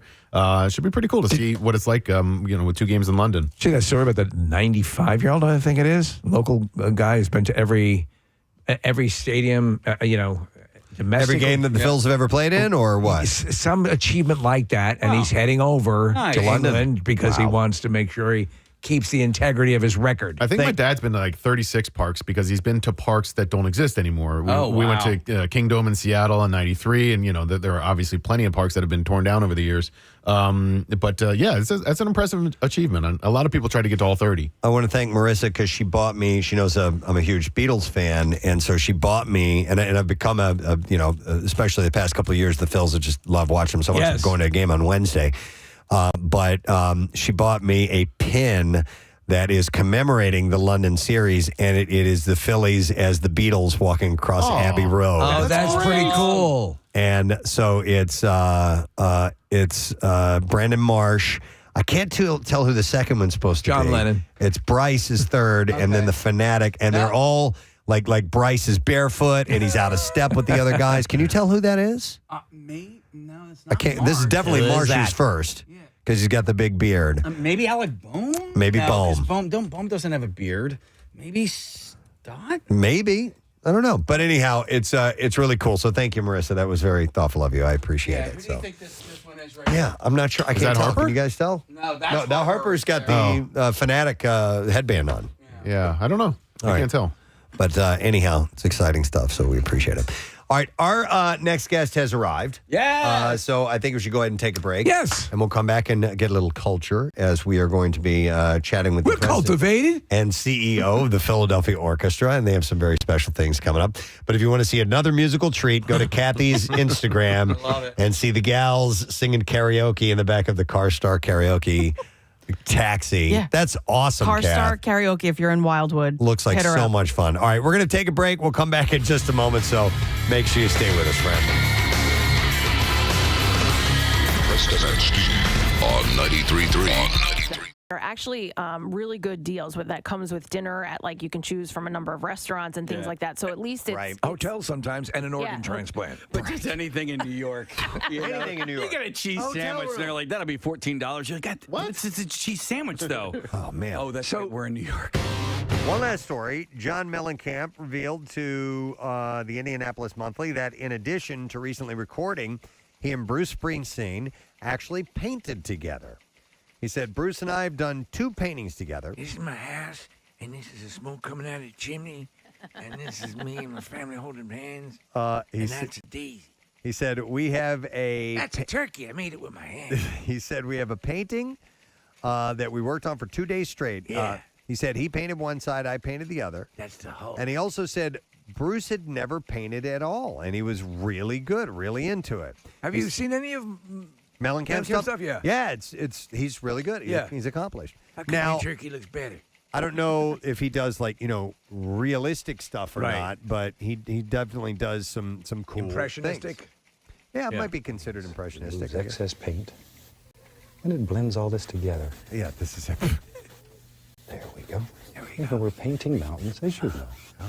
You always want the top of the mountain to be more distinct than the bottom of the mountain, because at the bottom we have mist, and now we have wonderful pollution. So before I knew that I had ASMR, right, and I was a teenager, I would sit there with Bob Ross on, smoke a little herb and just sit there and Get just lost. absolutely zone out into it and have no idea why I liked him so much. Did you ever get inspired to attempt to paint along with him? Oh, God, no. Okay. I have no artistic ability whatsoever. I had, at a younger age, I had tried. I had a friend who was a decent artist, and he gave me a canvas, and Steve.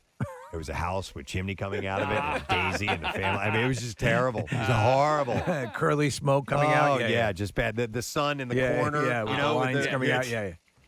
With the rays coming out of You it. can't see the whole sun, but just a quarter. Anyhow, he said he said about Bruce. He said I was surprised at how hard he tried.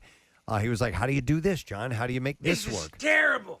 We're trying to. It stinks. I can't draw. Why'd you make me do this? I don't want to do it. This is stupid. Like a little kid. I can't draw. This is stupid. I tried to draw a cat. Why did you make me do this? God damn it. He just starts stamping in Don't want that. in one spot. Let's play with a ball. Stupid paint.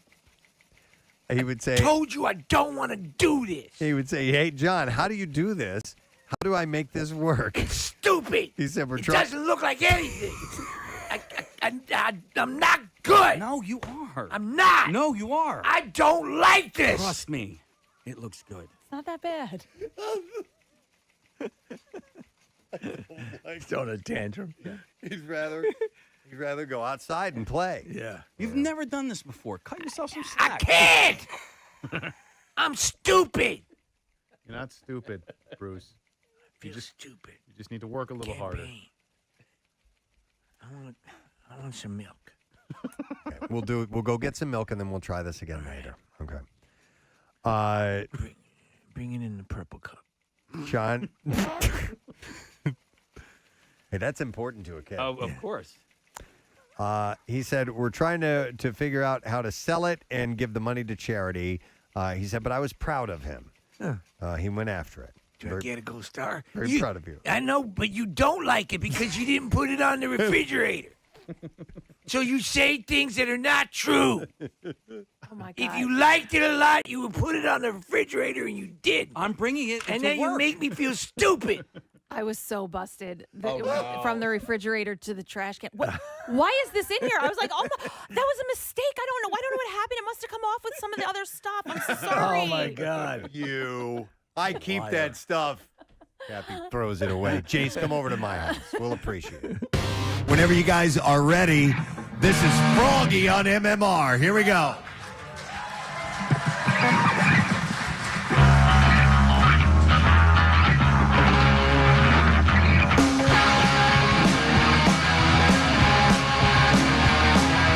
I love nachos.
nachos. I love that. I love the lyric. They taste pretty good. I love it. And the original recording, I couldn't hear everything where you go, I highly recommend it. I love that. And by the way, you know who's a fan of this band? Nikki freaking Sixx is a fan of Froggy. He's our best friend. I love that guy. He wanted a Froggy t-shirt, right? Isn't that the deal? Did you guys get him one? Oh, yeah. We were like, he was like, how much? We were like, do not even worry about it. We were like, for you, it's free. Yeah, that's awesome. Oh, my God. That is the best. I love it. So I want to hear, so, you know, when we ask somebody to do a song for us, to do a jingle or whatever, you never know if they'll go, yeah, right, whatever. But these guys were like, oh, of course, we'll totally do that. So we were totally psyched about that. Did it take a while to come up with something, or was it pretty easy to come to you immediately? It kind of came to us immediately. We kind of used the riff we had in store. We just didn't know what to put lyrics with it, and we're like, this is the perfect riff to do it with. And we had 2 drafts of the lyrics, but we came up with something good. Okay. And yeah, we're really excited. So the world debut. Yeah. And what is the title of the song? No title yet. No title. No untitled. All right. Song. All right. So I'm excited for this, and I want to make sure we get a good recording of it. This might be our only chance to get it. Unless it ends up on an album. Sure, in the future we will record it. All right. yes. We appreciate that. November. I guess it's November now. It is. Soon. By the way, let's check this out, and then we'll find out where any gigs and things like that are coming up. Okay. So can we get the Preston and Steve song? Sure. Yeah. All right, let's check this out. Froggy, I'm so excited they're here this morning. These guys, they got heart, man. I love it. Real All right. deal. Whenever you're ready.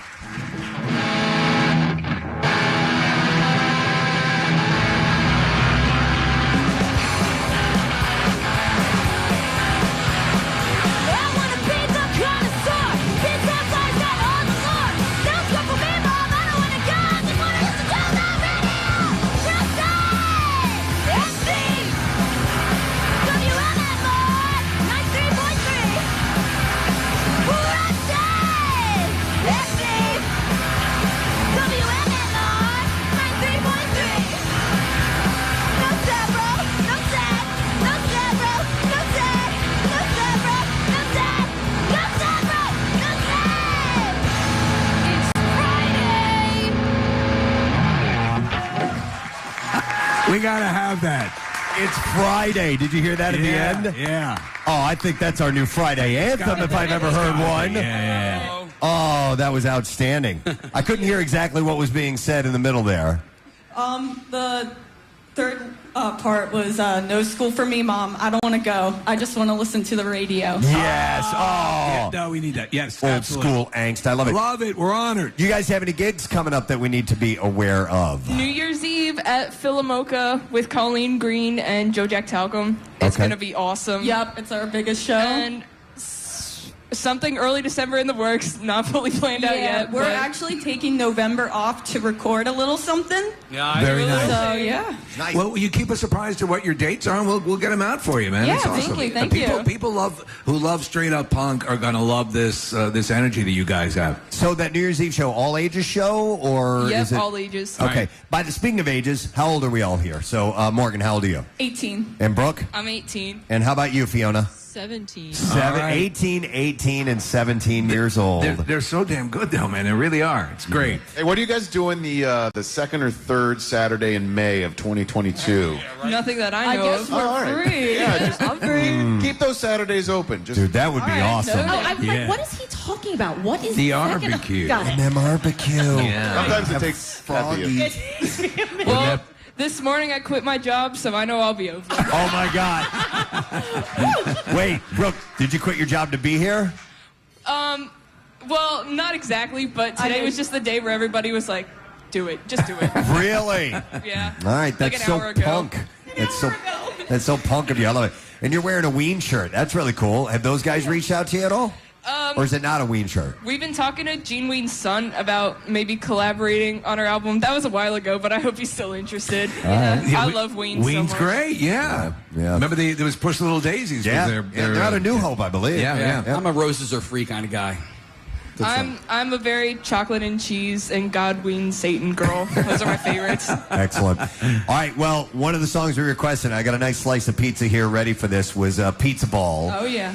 What's the name of your LP or your EP that you have, your album? Sopa de elote translates roughly to corn soup or corn chowder. I picked something random. I was like, guys, I think this will sound weird. We had no idea what to do. Yeah, we just kind of picked. I love it. Corn soup is fine. Yeah. All right. Well, let's get one more song out of Froggy this morning. And whenever you guys are ready, we want to hear Pizza Ball. Woo! Yeah. All right. Let's do this thing. Ladies and gentlemen, if you're just tuning in live at the Preston Steve Camp Out for Hunger, this is Froggy.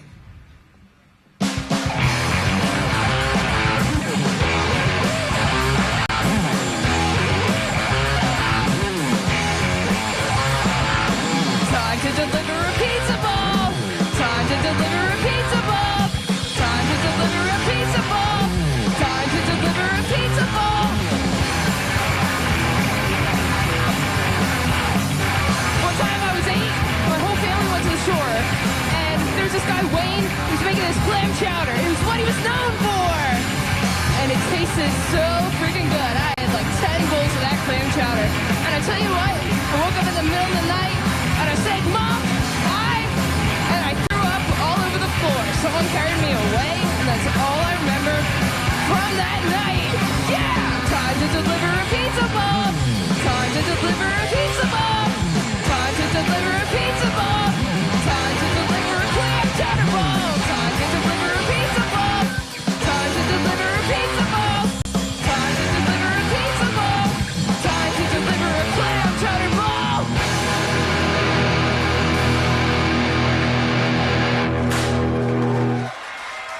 Yes! That's awesome. So cool. That's so great. I had to shoot the confetti for Froggy in the end. They finally got pyro, man. I love it. You guys are the best. You are so much fun. We love that you're doing just straight up, just in your face pump. Yeah. It is the best. And thanks for writing a Preston and Steve show of course. song. We'll make sure we have information on them on our social media accounts, and you can check them out. Let's hear it from Morgan and Brooke and Fiona. This is Froggy. Thank you, guys. Thank you so much for having us. You got it. We love you guys. We love you. Rats continue to run rampant in the neighborhood. It's happening in the 3600 block of Germantown Avenue. Residents say the rats are living in a vacant lot that's not being attended to by the owner. Right next to the lot is a barbershop that's owned by DJ DeSinga. He says the rodents are burrowing into the ground and under nearby buildings. He says complaints have been made to the city, but not much has been done about the problem. Kathy, did you see that the rats actually started a barbershop quartet? It was amazing.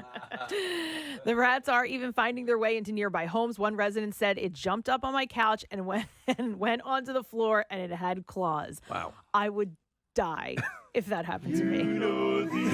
Listen to them. They're beautiful. Good old days, 20 years from now. Another one to add to the list of way too overqualified to be on our show.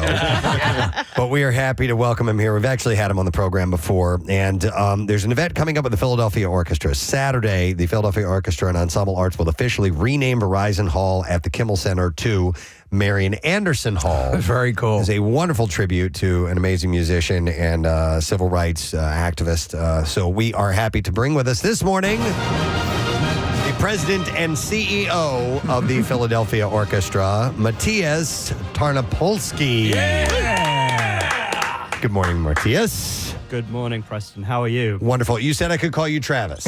I was actually going to call you Travis. We're live on the air. I got Matias correctly, but your last name, Tarnopolski, is that correct? You got it perfectly. I thought we were going to spend like 10 minutes pronouncing my name. We're done. I mean, it's fantastic. There you go. Yes, you're nailing it. At this point, you just let it go if people get your name incorrect. You know, I do Yeah. like your friend on the golf course. Yeah. I mean, literally, I've had people who've known me for years who say my name wrong. You waste so much of your life correcting them that just be in the moment. Just move along. Right. We had a chance to speak to you a couple of years ago. That's right. When the Queen passed, the Philadelphia Orchestra was in London. Yeah. And you were cleared of that, right? Yeah, the Queen's death. I have plausible denied answer, yeah. But you were there to perform ceremonies after her passing. So the Philadelphia Orchestra, just happened to be there. The orchestra travels around the world, and we were just on the last 2 days of a European tour. traveling from Paris to London that day, September 8th. My wife calls me, and it's like 6 a.m. here, 11 o'clock on the train. And she said, hey, you better look at the news. Apparently the Queen is like in repose somewhere. And I sort of dismissed it. I thought, oh, what does she know type thing. But of course, as always, she was 100% right.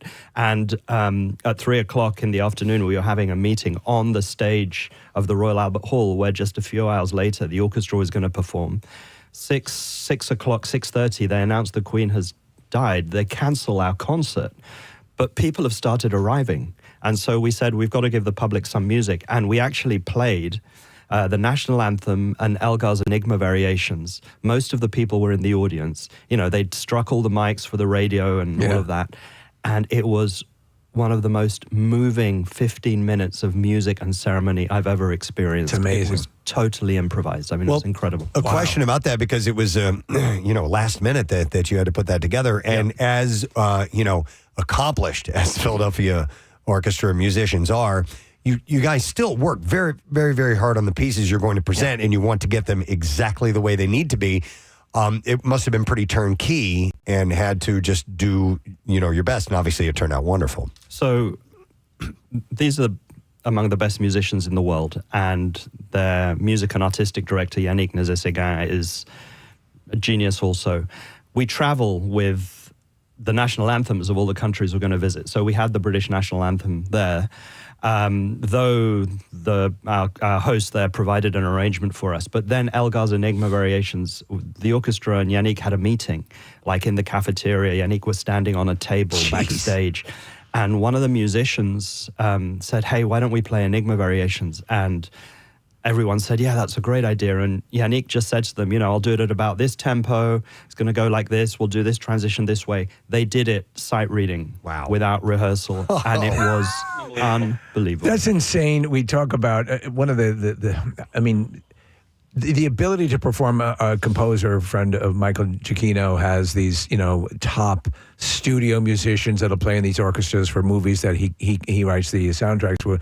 And it is that sort of thing. It's the same way you would read copy handed to you cold. They can just roll. Nick and I were there when they were scoring Spider-Man Homecoming, and so we're watching them do this, and I was asking Michael, I go, they put the music in front of them, and I go, they're going to do a little run-through, or are the musicians even going to, on their own, practice this little part? He's like, no, they just put it in front of them and they go. And I'm like, oh my God. It's incredible. So just like you're doing what you're doing, and everyone thinks, how can these guys do this? Yeah. The same with them. Yeah. It's not only they do it beautifully with a beautiful sound. That's where we trip up. Phrasing. Maybe you need to sort of tidy the place up a bit. Right. Well, so, the Royal Albert Hall is one of the most world-renowned venues, and, you've been lucky enough to, or not lucky, but you've earned the ability to work there, to play there. Have you ever seen a show there as well? I used to work there. Okay. I used to work for the BBC Proms, and so I used to spend my summers there. Wow. My first job, actually, was writing and editing program notes for the Proms. That's at the Royal Albert Hall. They do rock concerts. They do symphony orchestra performances. What's the coolest show you ever saw while you were working there? Leonard Bernstein conducting the Vienna Philharmonic, Mozart's Clarinet Concerto with their principal clarinet, Peter Schmiedel, and Mahler's Fifth Symphony. And I lined up all day. I got in the line at 7 in the morning, and it was a school day, so I had to have somebody save my space in the line, and then came back and saw that concert, and it was one of the most unforgettable experiences. Wow. What did you think of the Bradley Cooper? Did you see the film? I loved Maestro. Yeah. It's a really interesting movie. Yannick, our music director, was very involved in working with Bradley on that. I thought it was an extraordinary portrait of Leonard Bernstein, the man, and of course the music and the complexity of life as an artist at that time. I think the world has changed a lot, but it was a pretty searing portrait, and I think Bradley Cooper as actor and director was phenomenal. He was phenomenal. Such an enigma in many ways, and yet other ways he was out and about and kind of playboyish. It's depicted in the film.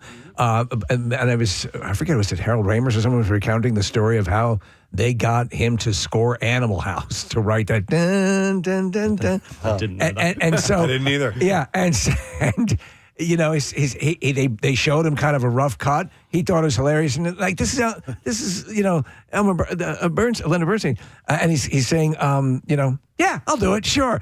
Like that somebody you'd think would be that intractable and that, no, it's gonna be a blemish on my career. Sure, that's fun. Let's do that. It was just crazy. That's him. That's Leonard Bernstein. He wrote that. Yeah. I had no idea. Wow. So is it apples and oranges to compare Royal Albert Hall with the Kimmel Center? Because Philadelphia's venue is much more modern, obviously, but it's acoustically perfect inside. It's a really gorgeous building from the outside, and obviously one of the reasons why you're here today is to talk about some changes that are happening there. What can you compare the two?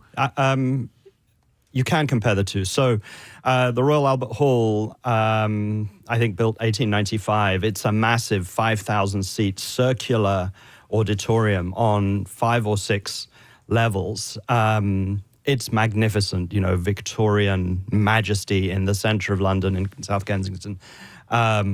Glorious and a monument. And every moment you walk through those doors forms a memory. The Kimmel Center for the Performing Arts, similarly, a modern icon, opened in 2001. The great architect Raphael Vignoli, who sadly died last year, left a gift to this city. And and Verizon Hall itself, with its beautiful dark rosewood, the interior is shaped like the inside of a cello. It's amazing. It is so cool. The shape of that room always blows me away when I go in there, and I'm like, well, this must be acoustically, a wonderful place. That shape has a reason to it. Yeah, that shape has a reason. Every surface has a reason. It sounds beautiful on stage and in the house. You asked to compare to Royal Albert Hall. Royal Albert Hall, 5,000 odd seats, maybe a few more. Verizon Hall, currently as it's called, 2,400 seats. You can see everybody on the stage from every seat in the house. So it has. You've got a nice picture of it up there. It has an intimacy that is magnificent. Like the Albert Hall, it's in the round, so everybody surrounds the music. Can you tell us a little bit about the renaming of the hall for Marian Anderson and what's going on with that? Yeah, this is a moment of global significance. The renaming of Verizon Hall on next Saturday, June 8th, to Marian Anderson Hall. We are rededicating the hall in honor of the great artist, civil rights icon, and Philadelphian Marian Anderson. It's one of the first halls. It is the first hall to bear her name. It's a rare hall to bear the name of an artist. This is our way of recognizing the importance of her in American history, not just musical and cultural history, in American history and in Philadelphia history. So why is it rare that a lot of these venues are not named for artists? Since many of them achieve notoriety based on a particular artist that's associated, with that establishment. Right, and there are some great examples. Right. Seiji Ozawa Hall in the Tanglewood Music Center, the Stern Auditorium at Carnegie Hall. So there are examples. Often it's because there's a big and generous donor who writes a big check to help support these glorious the Pringles Arena, for example. But we have that too. The incredible Leslie Miller and Rich Worley. Rich was formerly chair of the board of the orchestra. They made a gift of $25 million, they said, "Don't put our name on the hall." They said, put Marian Anderson's name on the hall. And so, and they want to encourage other people to give as well, because you need to support these, these are non-profit organizations, and we need to keep them going. So it's thanks to Rich and Leslie that this is happening. I wanted to ask you about the artists and the performers that do become a part of an orchestra. Being the president and CEO, is that part of your job to vet and to say yes or no to who can be a part of the orchestra and not? Yeah, we've got a great team. Okay. The team's led by our music and artistic director, Yannick Nézet-Séguin, but I can give shout-outs to Fran Engler and Jeremy Rothman. Jeremy heads up the artistic planning team, and Jeremy, Fran, me and Yannick, we all work together on selecting the programs and people that come to our stages. The people that audition, it must be like splitting hairs to decide who you can let in, because there's so many phenomenal musicians. So there's a couple of things. The other wonderful thing about the about the Kimmel Center and Ensemble Arts is that we've got the glorious resident companies of Philadelphia. So we've got, Philadelphia Ballet, Opera Philadelphia, Curtis, Chamber Orchestra Philadelphia, etc. So they bring their own performances to our stages.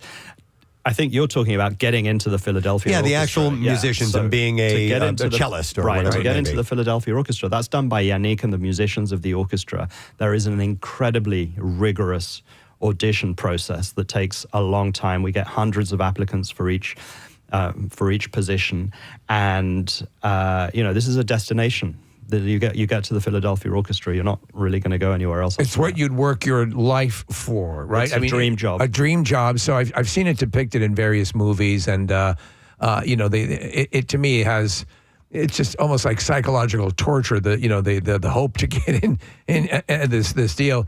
How long does the process take? So if you're auditioning, unless you're just, oh my God, you're blowing everybody away, but you have the creme de la creme coming to an establishment like this. Even the creme de la creme have to audition. Okay. And it can take a couple of years sometimes to fill a vacancy. Sometimes we'll do like 2 or 3 rounds of auditions. So, dozens of people will come in on that very stage and play for the musicians of a group of musicians of the orchestra. And Yannick, they're mostly done behind a screen, so you don't know who you're hearing. So it takes out any sort of bias and potential nepotism. So you don't know. Like but if someone is, for example, strumming a tuba, you'd get rid of them quickly. If you came and strummed a tuba, you wouldn't get very far.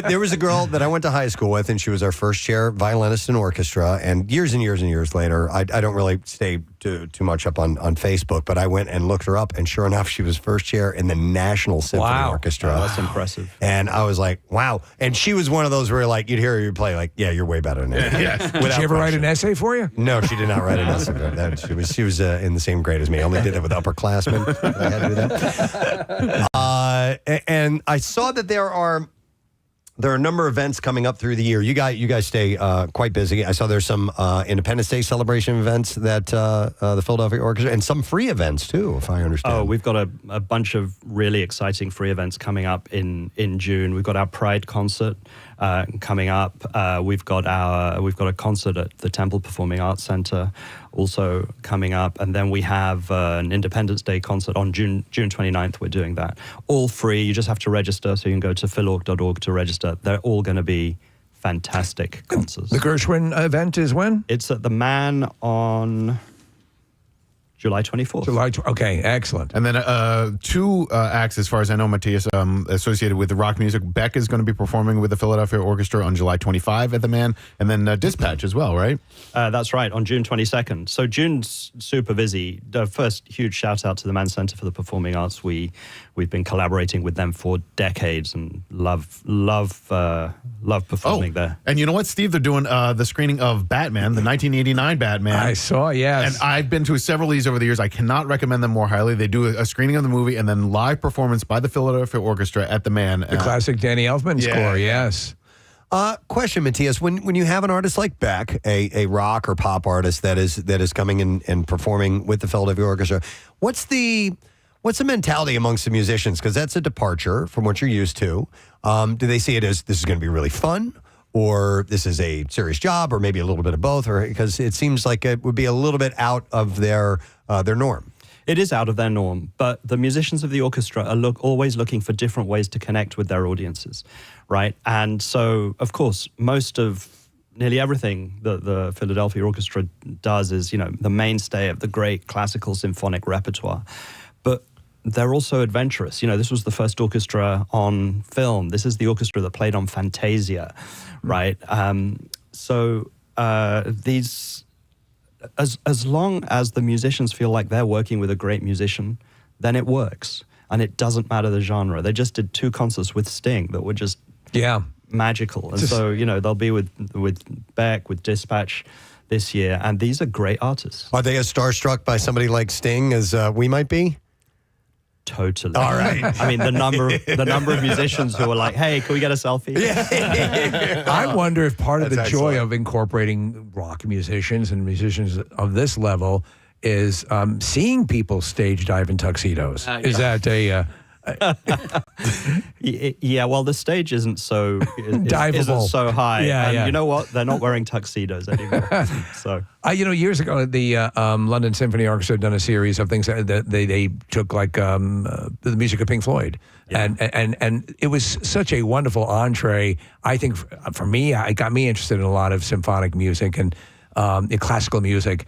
Is that something that would ever be a potential? Because those sort of realizing of these classic rock albums and things, this kind of thing is so interesting.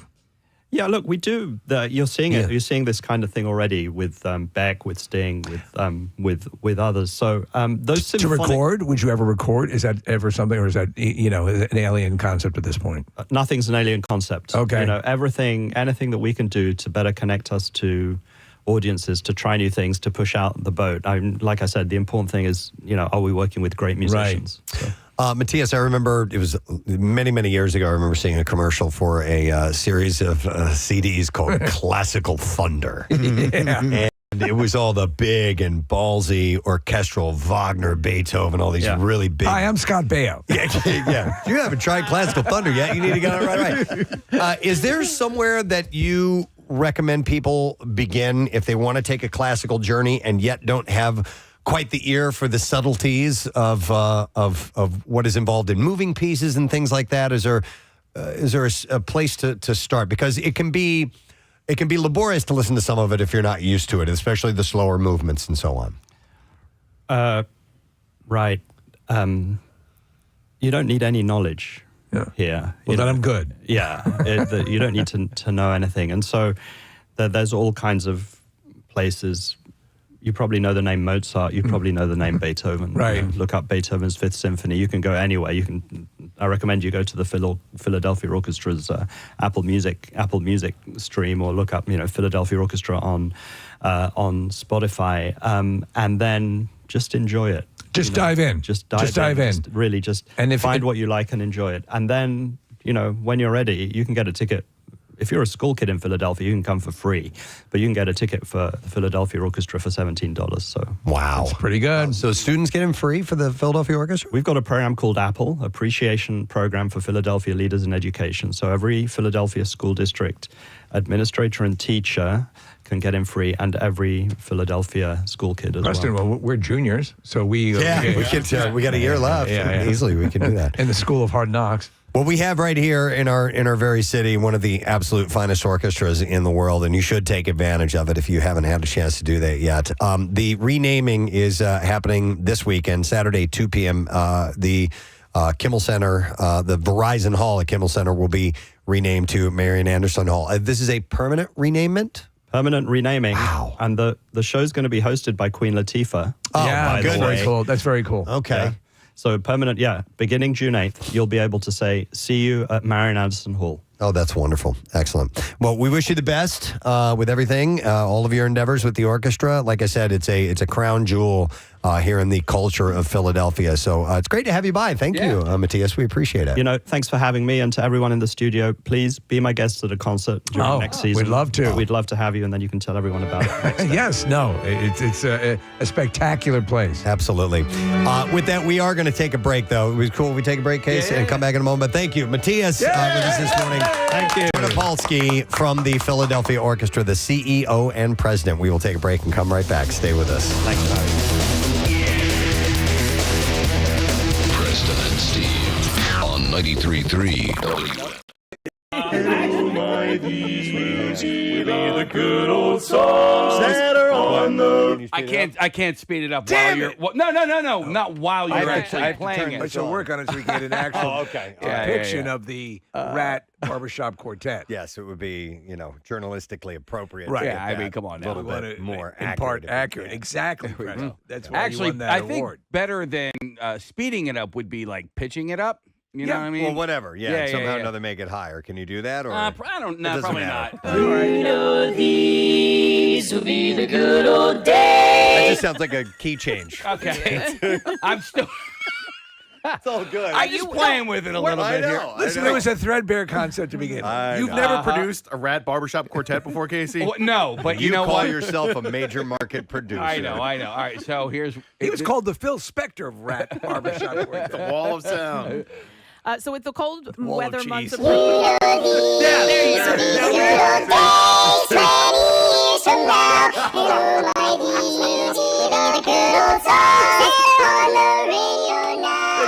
So good. There's a Grammy. You're getting a Grammy. That's perfect. One more time. Oh my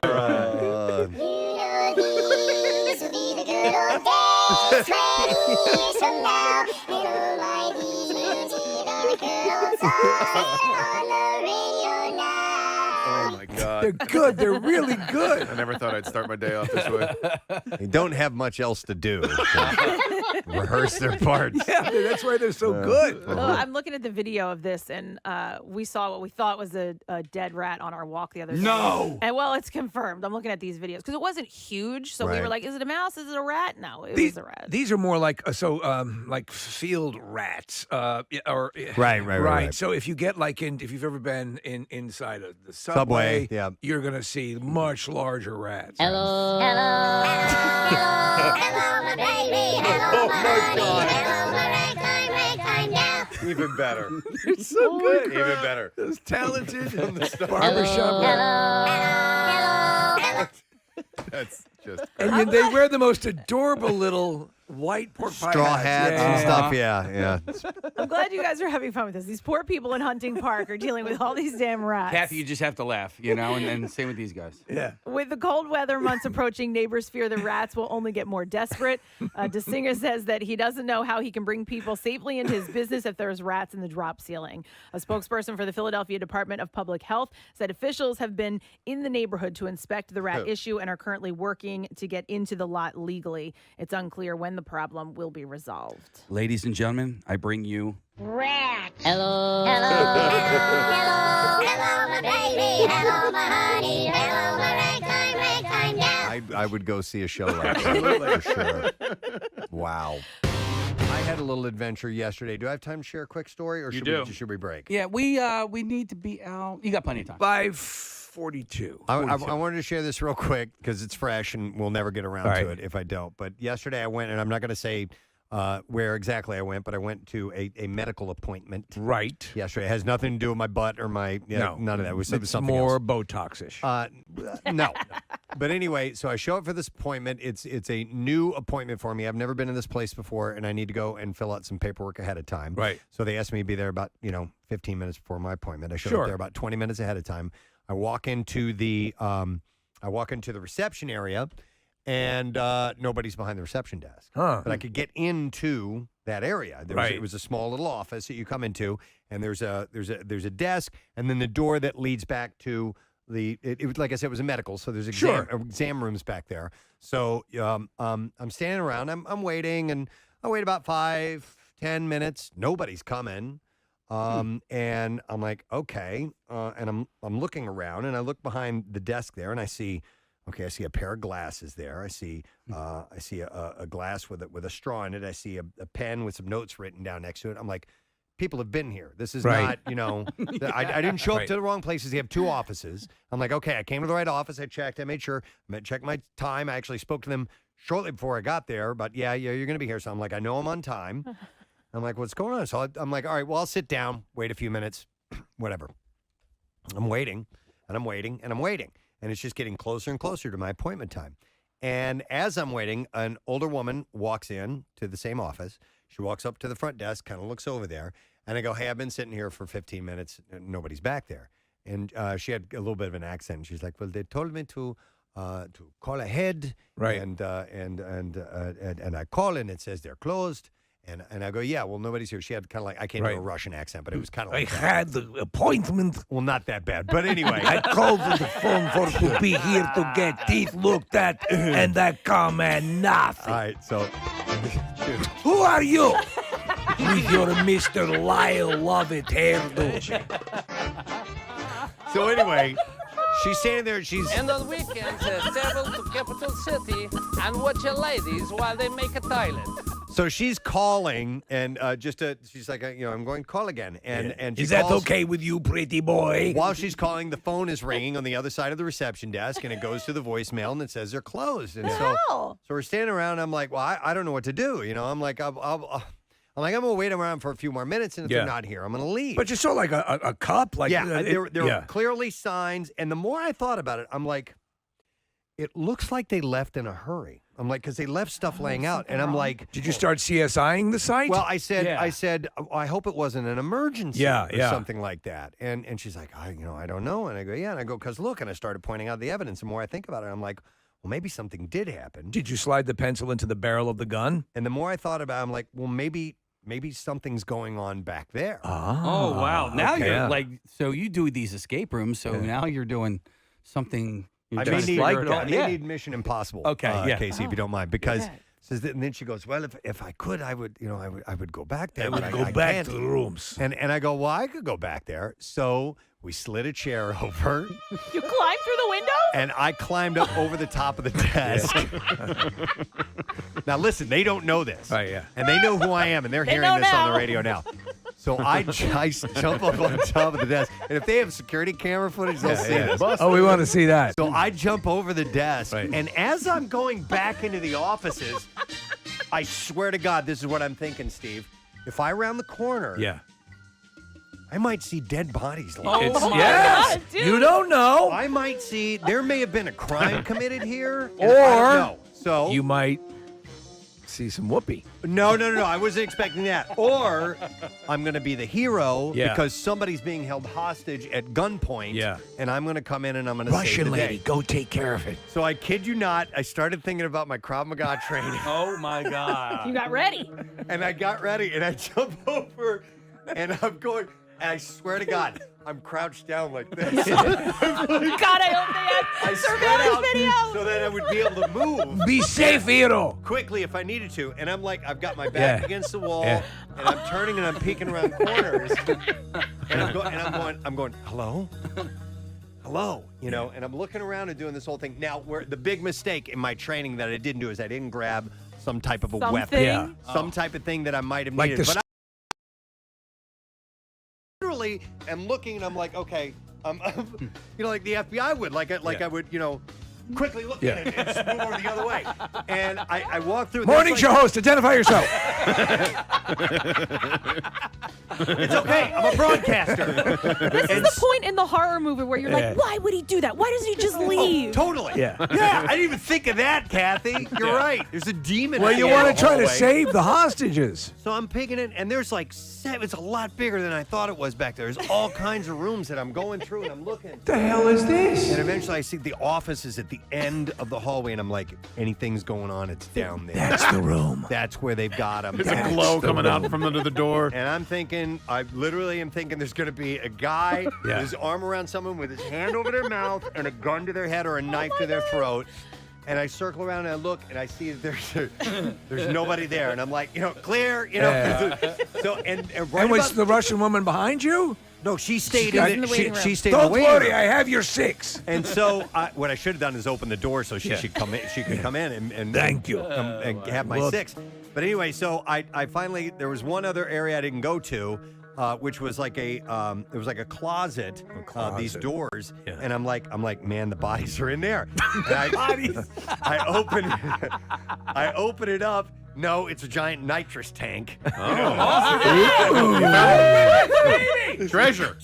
I couldn't find anything. You were the back there for very long. What happened? Nothing. I was looking. It's a giant nitrous tank, and right then, I hear, come back. I hear the lady yelling for me. Help! She's like, no. She's like, someone's coming.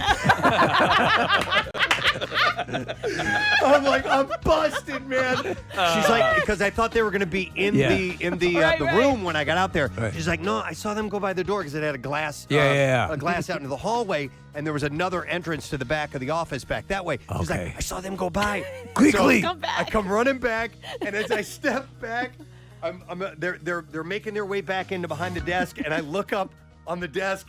and there's a giant footprint from where I stepped. And I casually walk over, Kathy, and I put my hand on, I'm like, hey, how you guys doing? And I'm wiping it off. Clean it off. I'm talking to him. Never said a word about it. And they saw you on the other side of the divider? It was like I was waiting in the room the whole time where I was supposed to be.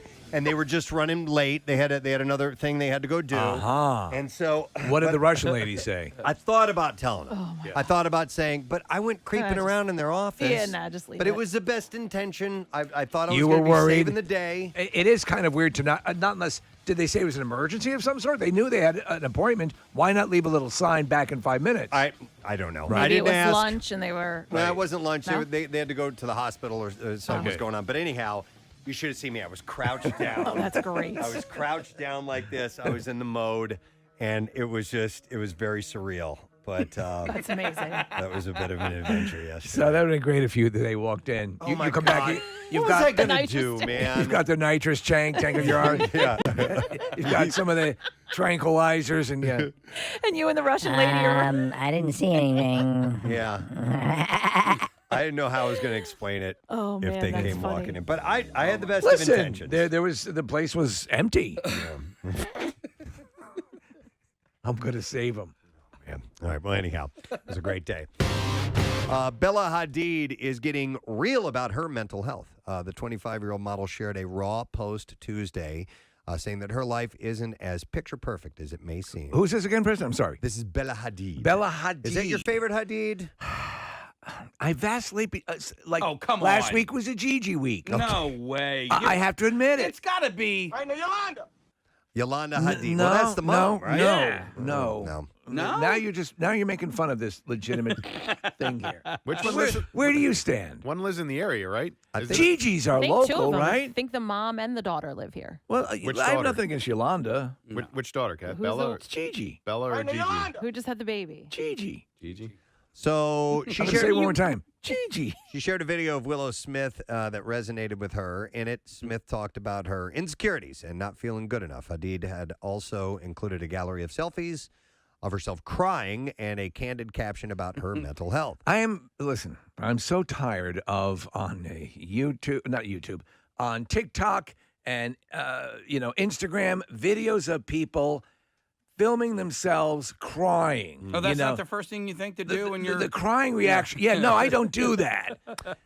Yeah, I'd like to keep that kind of person. Yeah, and remember the mom who was busted with the man. kid in the front seat? Trying to make her kid Trying to cry. make the kid cry? Yep. There was. I just watched one of somebody crying. And I was like, oh God, here we go. Knock it off. Another one. But wait, she was opening her own boutique. And that's why she was crying. She She was was like, happy? this has been a long road, and it's finally here, and I'm so happy to bring this to you guys because now you can shop all of my clothes in person. Let's check in a year when she's crying when it fails. My clothes. I was like, what is this? Hey, a lot of small businesses. I know. Statistically. All right, well, anyway. Not mine. My boutique is going great guns. Hadid wrote, I love you and your words. It made me feel a little less alone, and that's why I'd like to post this. So she was commenting on a video of Willow Smith. Hadid reminded followers that they are not alone and there is always light at the end of the tunnel. She said, this is pretty much my everyday, every night. Character Droopy. My face feels like, because I'm sick, it feels like it just like weighs like 5 extra pounds or something like that. I just move. How like you that. doing, Travis? That's what I feel like. Wow. Oh, I remember Droopy. I had to Remember look it Droopy? up. Yeah. Droopy Wow. dog. Yeah. Real quick, and maybe not real quick, maybe a little bit longer than quick. Casey would like to congratulate. Yeah, my daughter, not only my daughter, but the other 87 young ladies who graduated from Mary and Mercy Academy on Saturday morning. Actually, yeah. So it started in the morning, ended in the afternoon. How early? It started at 11. Okay. I was told that the ceremony was going to be like 2 hours. I'm not a ceremony guy. Yeah. You know what I mean? Like Yeah. I get real anxious and antsy and all that. And I was like, oh my God, 2 hours. I don't know anyone who loves long ceremonies. No, but it was about an hour and 15 minutes. It was so well run. They had like a video company come in and like ran video. You got to see these girls process in from, like all through the hallways. Any Julie jerk-off moments? No. Man, the woman who was announcing like all the recipients of the diplomas, she did an amazing job. Good. I think they're all on their best behavior now. A lot of unique names in there as well, and she crushed it. Case, only 87? 88, and 88. so 87 other than my daughter. Okay, I didn't realize it was that small. Yeah, so the classes are getting bigger. So when my daughter graduates in 3 more years, it'll be a little bit longer. I think they're over 100. So it's smaller, but my graduating class was 1,100. Yeah. So I wanted to give a special shout out and love to my daughter Casey, who she's just a special person. And at the end of the ceremony, they give away these awards. They have the academic awards, and then they have the athletic awards, and then they have something called the Collada Awards. And so Dr. Clementi was the one who he's the dean of students there. Actually listens to the show. So shout out Dr. Clementi. He gives away these 3 Collada Awards because the Collada is 3 different things. It's Trinity. It's the hands, the heart, and the crown.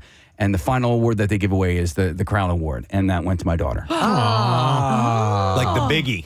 My gosh, your kids are winning all kinds of awards. Yeah, right? So Seamus won the MVP for Division II team, rugby team for St. Joe's Prep 1. He won that on Thursday night. Yeah, and we weren't able to be there. Because you guys are killing it. My cat caught a fly. No, dude, that's good. Dude, that's an accomplishment. That's really good. Very hard. They're very in the air. They're very tricky.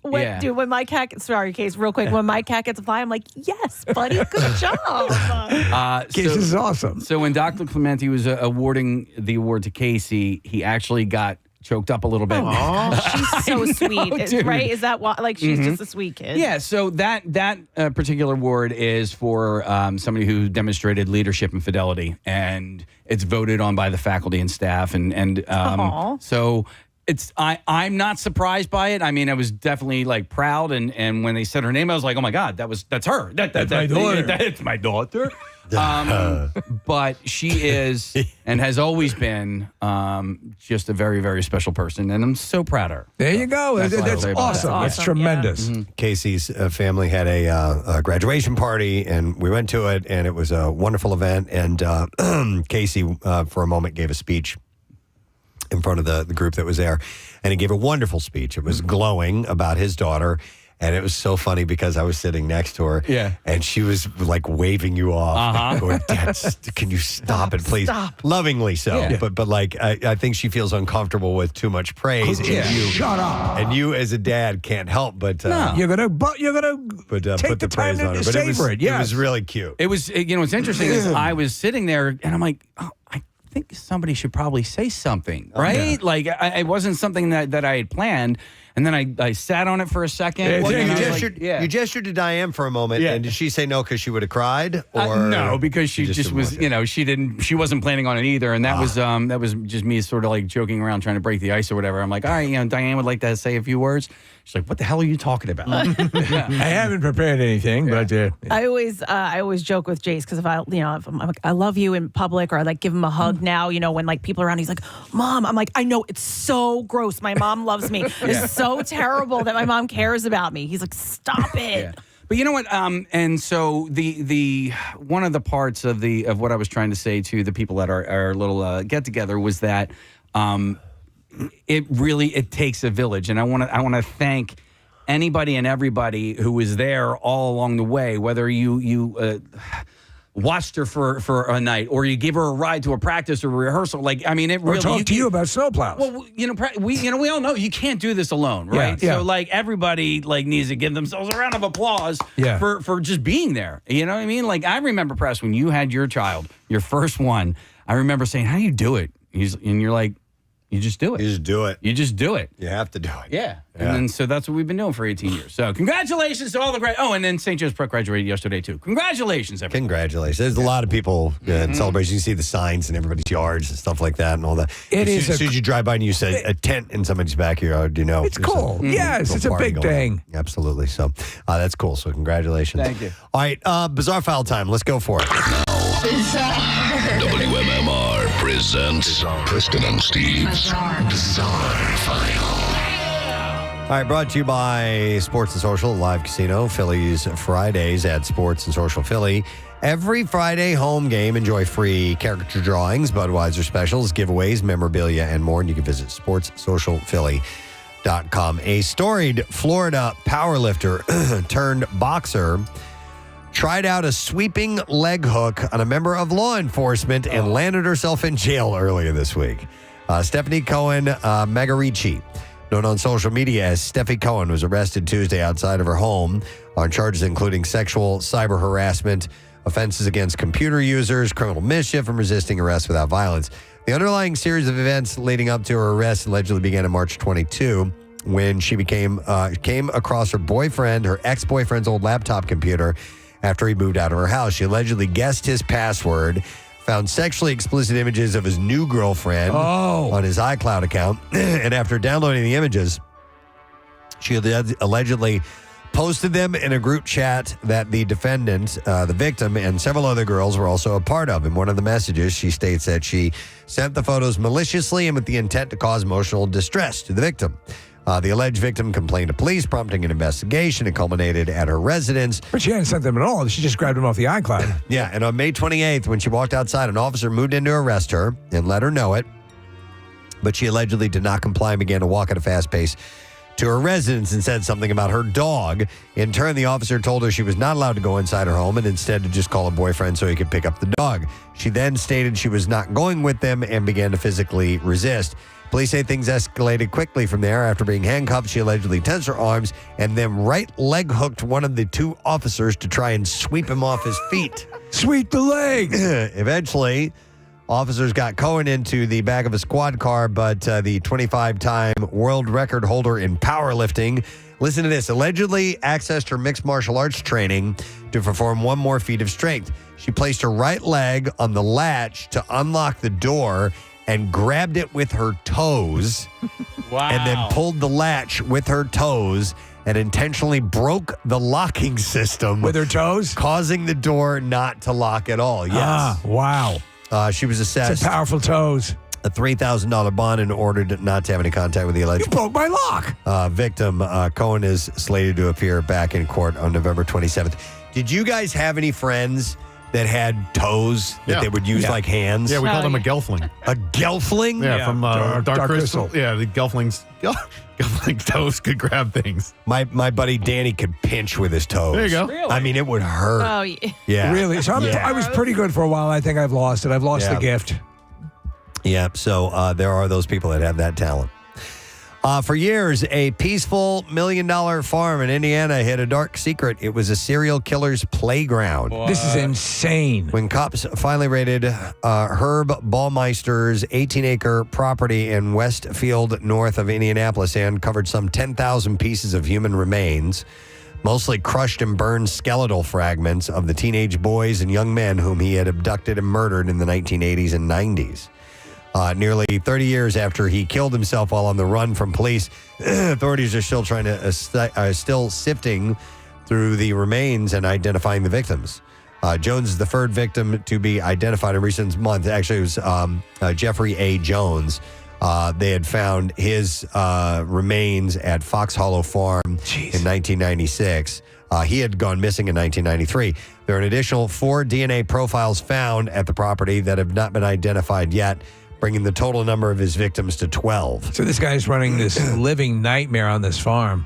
The county He also coroner had a complete collection of Berenstain Bears books, which I thought was pretty great. said because many of the remains were found burnt and crushed, this investigation is extremely challenging. However, the team of law enforcement and forensic specialists working the case remain committed. Baumeister, a businessman and married father of 3, hunted gay teens and men in central Indiana beginning in at least 1980. He's believed to have killed at least 25 people. Reportedly used the fake name Brian Smart and targeted young gay men he met at bars. He moved into the farmstead with his family in 1988, used his sprawling yard and adjacent trail to hide thousands of decomposed remains until his teenage son discovered a human skull and brought it to his mother. His wife, who initially blocked law enforcement from searching their property, later divorced her husband as more evidence began to pile up against him. They searched the property while he wasn't there, and he fled to Canada and ended up shooting himself. And he was never charged with the murders and did not admit to any of the crimes. Pretty wild story. Guys, my throat is killing me. I'm going to do one more story. No problem. And then I got to wrap it up. Let's see. In England, a police officer who warned others of the dangers of street racing has been fired Adam Smith admitted there was no policing purpose for driving at speeds of up to 154 miles an hour. 154. For some reason, I don't think of England as a street racing place, but they have them. At a misconduct. It's actually all about family. Hey. My name is Dominic. At a misconduct hearing, the chief constable found Smith's actions amounted to gross misconduct, and he was dismissed. He said the speeding was totally unjustifiable and could significantly undermine public confidence. Look, I'm wearing my armless T-shirt. In the force. Just 3 months prior to the offense, Smith made a video for the force's roads policing group to highlight the issue of street racing, in which he was quoted as saying, "This is Selby, not Silverstone." That's a good one. Did you hear what he said? He said it's not Selby, it's Silverstone. Yeah. Snap. Yeah. Not Silverstone. However, he was accused of driving. That's what you call fighting words. At a speed of 98 miles an hour on the A1 and later speeds of 150. And on the wasabi. 154. No, it's not a sauce. It's a highway. 154 miles per hour on the same road. Smith admitted that his behavior had breached the standard of professional behavior. And there you go. I was doing 210 miles an hour on the Worcestershire. And that's what I have. Okay, you wouldn't say kilometers, though. Yeah. You just don't think of England that way. No. Yeah. All right, we'll take a break. We'll come back in a second. Lesson, question, trash, music, news. Those things are up next. Stay with us. Social media is not real. Yes, that's right. Okay. For anyone struggling, please remember that. Sometimes all you've got to hear is that you're not alone. So from me to you, you're not alone. I love you. I see you and I hear you. No, it's just like the Na'vi in Avatar. I see you. Yeah. Self-help and mental illness, chemical imbalance is not linear, and it's almost like flowing roller coaster of obstacles. Okay, now she's losing me. Ups and downs and size to size. Listen, people obviously, struggling with depression. Depression is a real thing. It's terrible, but you've got conflicting things here. Social media is not real, she writes. Anyone struggling? Listen, you can find support on social media, but you can also find exactly what is pushing you down. And pushing your buttons. It is a construct. And we've said before, initially, when it had a much more benevolent, at least to me, it felt that way in the early, you're on this too, hey. Yeah. And there is a very, very destructive part of social media now. If you're going to be on it, know the difference and don't let the heavy stuff bring you down, man. She wrote, anyways, Right, not sure why, but it feels harder and harder to share my truth on here. Thank you for seeing me, and thank you for listening. I see you. I love you. So look at this picture here on Instagram. You had to hold the camera. All right, what we're looking at is a picture of her crying. It's a close-up of her tears. She's looking away, and I mean, that looks like a posed photograph. Yeah, it does. I have never cried and been like, hold on, let me get my phone. I got an update to the new OS. 1 second here. Wait a second. Why is this thing going through? Wait, the flash is on. How do you flip the camera? I can't flip the camera. You have to angle it just right. This is ridiculous. This is. The light isn't right. Wait 1 second. I need another one. Hold on. Can you come take this for me, please? Yeah, that's not what I'm thinking about when I'm crying. Yeah, seriously. She keeps opening the wrong app that looks like the app for the phone. No, that's not the Instagram. No, that's. If you thought that Bradley Cooper and Lady Gaga looked like a couple in love at the 2019 Oscars, it's because they planned it that way. I know that she has already said that, but he is finally saying something. He was talking to the Hollywood Reporter on Wednesday, and he had said that he wanted the performance to mimic the scene in the movie in order to help him manage his own fears about singing live. So I get it. Yeah, absolutely. He's playing a role. And by the way, he is in front of a bunch of musicians. Because it was, I'm sorry, it was at the Oscars. At the Oscars, it's in front of the world, basically. Yeah. He's singing this song. They obviously have a very strong friendship. Yeah. I mean, it was So it's friends, lovingly, and they're performers. Yes, they're liars. They know they're playing a role. They're having fun with it. They're paid liars.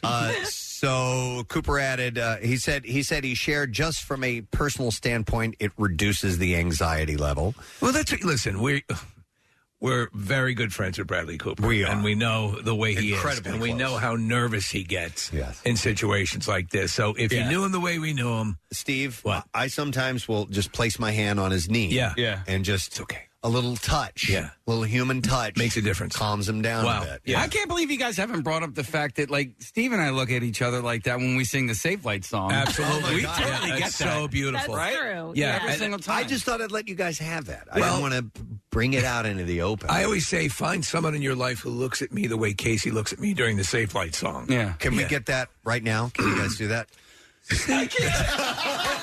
Casey's so emotional. I just love him so much. Let's do it. We can do it. Ready? You're at the microphone for a All right, minute. turn away and then turn and look at each other. All right. Hang Just on. give us a countdown. I got to get into character. All right, hold it, Okay. everybody. 3, 2, 1. Safe light repair, safe light replace. Oh.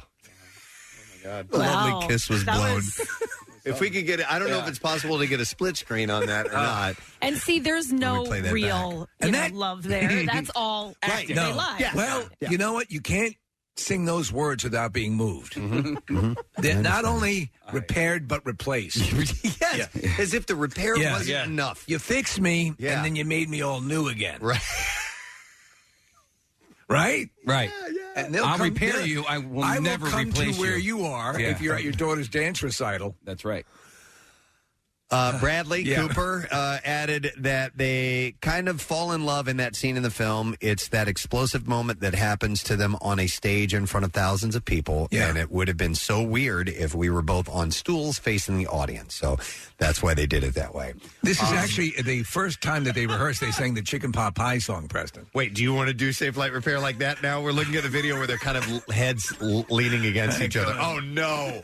Oh, yes, we're going to get this now. Go on. Well, you got to come behind because you got to come behind me because you're taller. Like this? Yeah. All right, we are getting this on camera, right? Yeah. Well, Okay. where's the camera at? Right here? Yeah. Yeah. Can you count us off, Preston? 3, 2, 1. Safe light repair, safe light replace. Dear God in heaven. Wow. How was that? Was that good? Thank you. I was convinced. Bravo! Thank you. Can I just? We are involved with other people. Yes. I have the deepest respect for Diane, and I know Casey. And I, loves Claire. her, yeah, And your cats. and my cat. More on the creepy side for me. You don't know what that song means to us. I know, I guess. Sounds a little jealous, does she not? I'm getting that. We I have think to you look. guys. I don't think you were harmonizing though. I think you were in unison on that. Our hearts were harmonized. So the monetary donations for Camp Out for Hunger continued until the day before Thanksgiving, and the final tally of money that you donated at Acme Markets is $1,454,710. Just amazing. And that added to our final monetary donation, with everything added in, for Camp Out for Hunger this year was $1,802,000 to help feed people in this area. Oh my God! Another banner year. $1.8 million, and you put that on over 2.3 million pounds of food. I mean, again, another situation where you figured, how are they? How are we going to get to that point? How are we going to top the miracle that was last year? And look what people just step up. They're amazing. Yep, it's pretty incredible. So thank you. Is at WMMR.com, and it is a week from this Friday. There are a couple locations for you to choose from, and a variety of times for you to be a part of that. So do it if you don't mind. Today's lesson question: we're going to give away a pair of Maury's Piers same-day ride and water park combo tickets. And the question that we will ask you is this: what is Imogene Poot's main purpose of the TV show Outer Range? What does she do? Yeah. What's her thing? It's the only thing she does. Yeah. 215-263-WMMR. What is Imogene Poots' main purpose on the TV show Outer Range? Call now. The trash business is a gold mine. 93.3 WMMR with Preston and Steve's Hollywood Trash. Brought to you this morning by Cool Cars for Kids. Experience the roar of Jaguar legends at the 7th Annual Philadelphia Concourse Concours Classic Competition. That's a lot of cuz. Yeah, on June 23rd at the Simeone Museum. Oh, I see. Oh, the car museum. Yeah, but it says here, never mind. Nah. It's got a pronunciation in parentheses for Concours. Anyway, the information is available. You can go to coolcarsforkids.org. What's going on this morning, Steve? Well, perpetual sex symbol Lenny Kravitz claiming he has been celibate for 9 years. Kravitz also revealed that the Sphere in Las Vegas is one of his balls. Hey! Madonna is being sued by a man who claims he was blindsided by the very overt sexual content during her Celebration concert. The man says he has no problem with explicit material, but says seeing Madonna do it was like watching your grandmother trying to put on a seatbelt. Oh, my God. And finally, Sofia Vergara cheekily claiming the letter J tattooed on her wrist now stands for her new boyfriend, Justin Solomon, instead of ex-husband Joe Manganiello.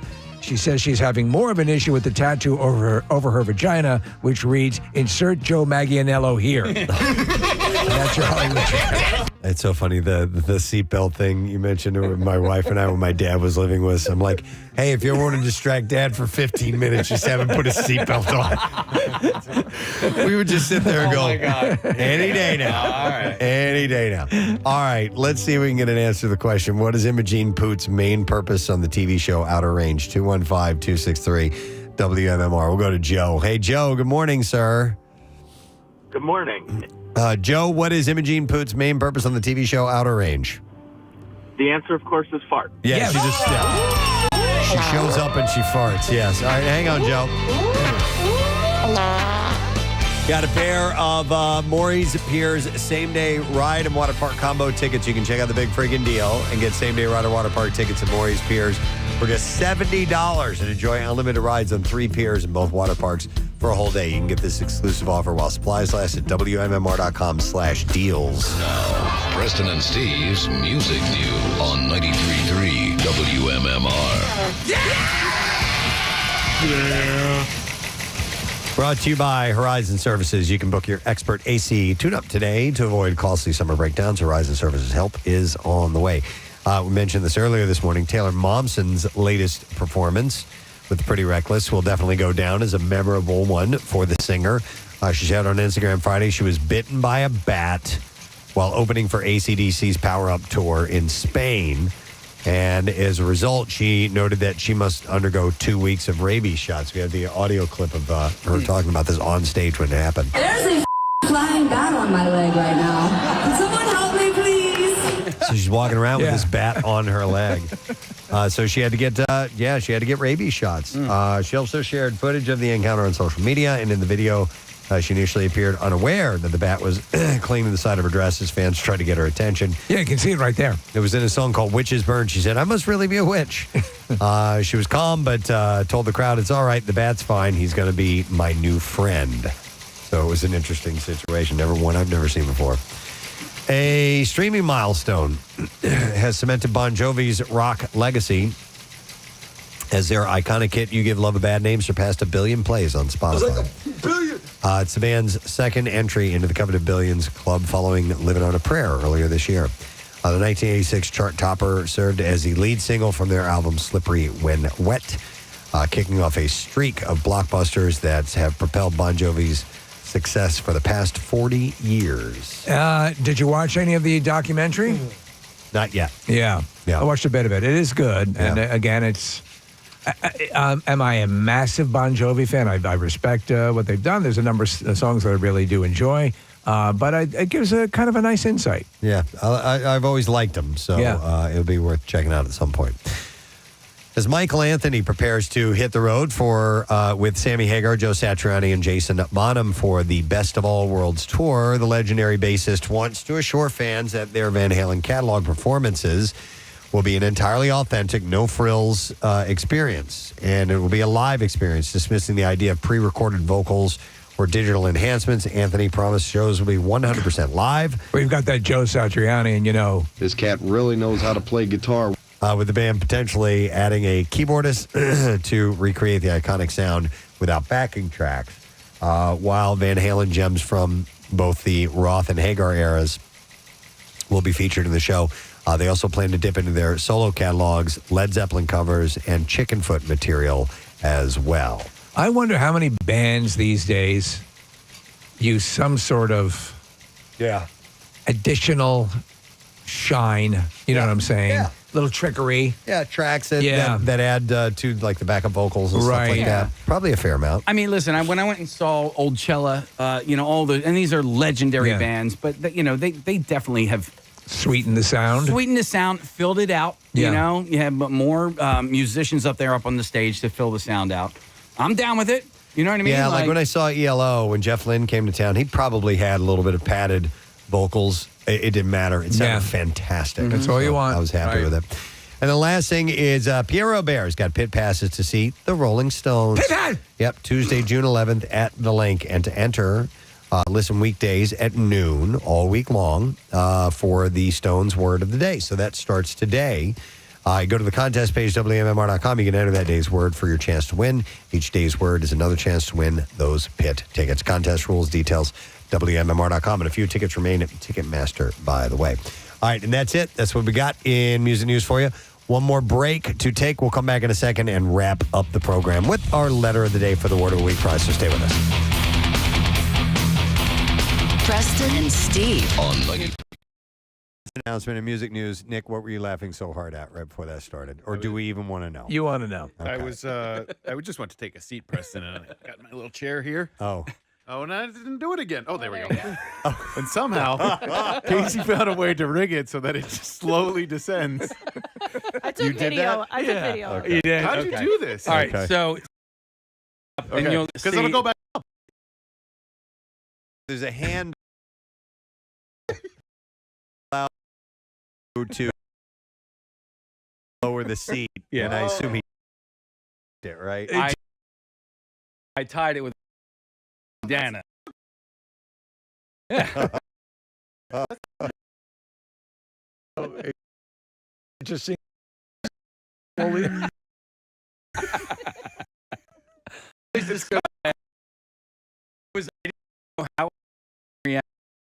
I was just so great that it didn't like slammed it, have you fall.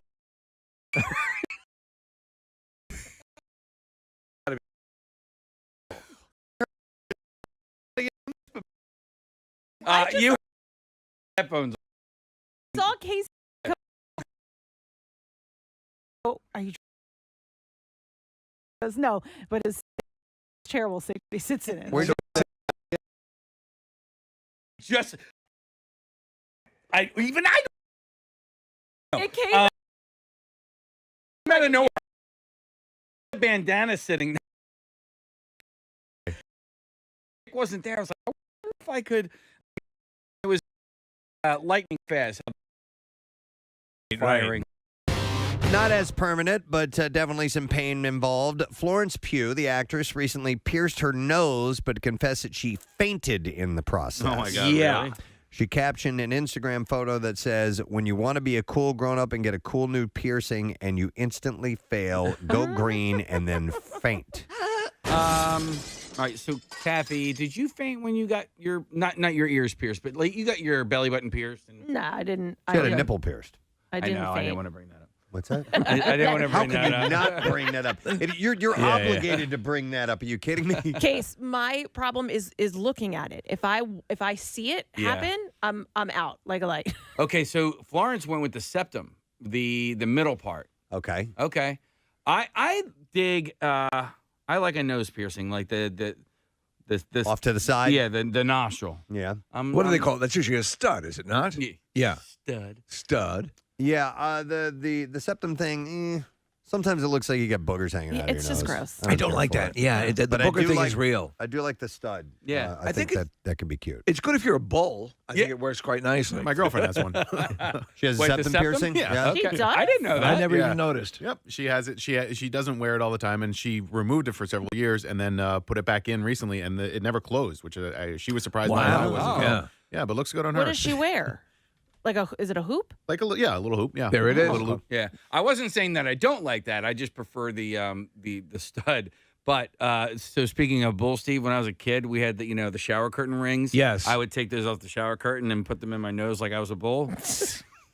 Startling revelation on the Preston and Steve show this morning. Okay. Casey Boy, producer, admitted he used shower rings to look like a bull. We go down to Jimmy Lukaszewski outside of One Ballot Plaza. Jim, what's going on out there? Crowd has already started to form, Tom. People want to get the exclusive on the interview. Okay. Can I go down for an interview? All right, so let me ask you this. Would you look in the mirror and make course. noises? Well, I don't know about the noises, but everything I did, dude. Did you make a face? I spent so much time in front of the bathroom mirror as a child. I used to pierce my own ears. I would I'd spend a lot of time making faces and Wow. I know. But I'm I sure- didn't have any friends. You guys make fun of me. Yeah. And then he would go back to college. I was just curious what level you took it to. Would you actually stomp on the ground? No. You never do anything That'd like be that? stupid, Preston. Yeah, come on, man. He was just making faces in the mirror. It's just silly.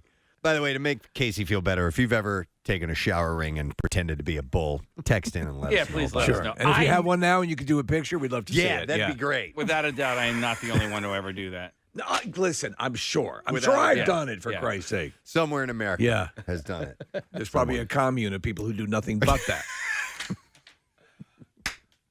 Here's a supportive one. Is that a BR commune? Yeah, that's a bull ring Here, commune. this says, I used to pretend I was the bull in the Bugs Bunny cartoons. Yeah. So there you go.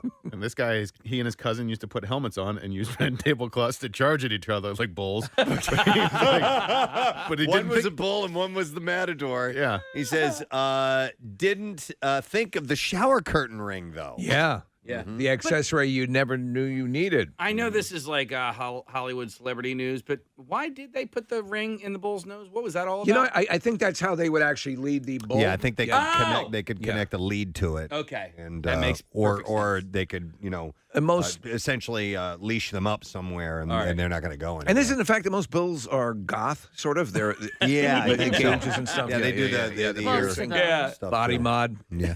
All right, let me see. Nick, anybody texting in? One person said they've done the shower curtain ring in the nose thing, but I don't know if they were pretending to be a bull or not. No, It it could have does been, not. yeah, something Well, entirely I different. don't necessarily. I wasn't. You guys said I was pretending to be a bull. You said no, No, you did. Well, I got the idea from the bull, right? Like I got the I idea never from made, the bull. I got the idea. I didn't. Why don't you pretend that you're me? Let the court record show that Preston, you asked if I made noises like a bull, and I did not. I thought that was I after would like you to have audio intimated. from what we spoke about earlier, because you said I Yeah. would look in the mirror Yeah. and pretend to be a bull. All right, let's check it. We we have got- a way of finding We out. have to check the tape. You We may do. be right. But Well, what did you do? I put a shower ring on my nose like an idiot. For what reason? I don't To look like a bull. To look like a bull, I That's guess. what I don't know. That's what I think he said. All right. But we could be wrong. But I Maybe didn't we just pretend to assumed. be a bull. There's a difference. There's a difference between trying to look like a bull and pretending to be a bull. Yes. Pretending means you would adopt a lifestyle. And I would not do that. Right. Because, bulls are ornery creatures, man. I don't like the way they live.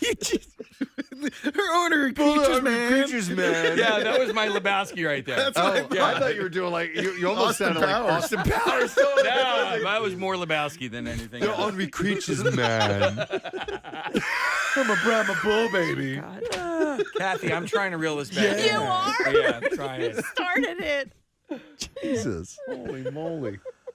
Okay. All right. I'm going to move on to another story. Okay. Oh, man. On Monday morning, sorry. I just ate and I'm burping up.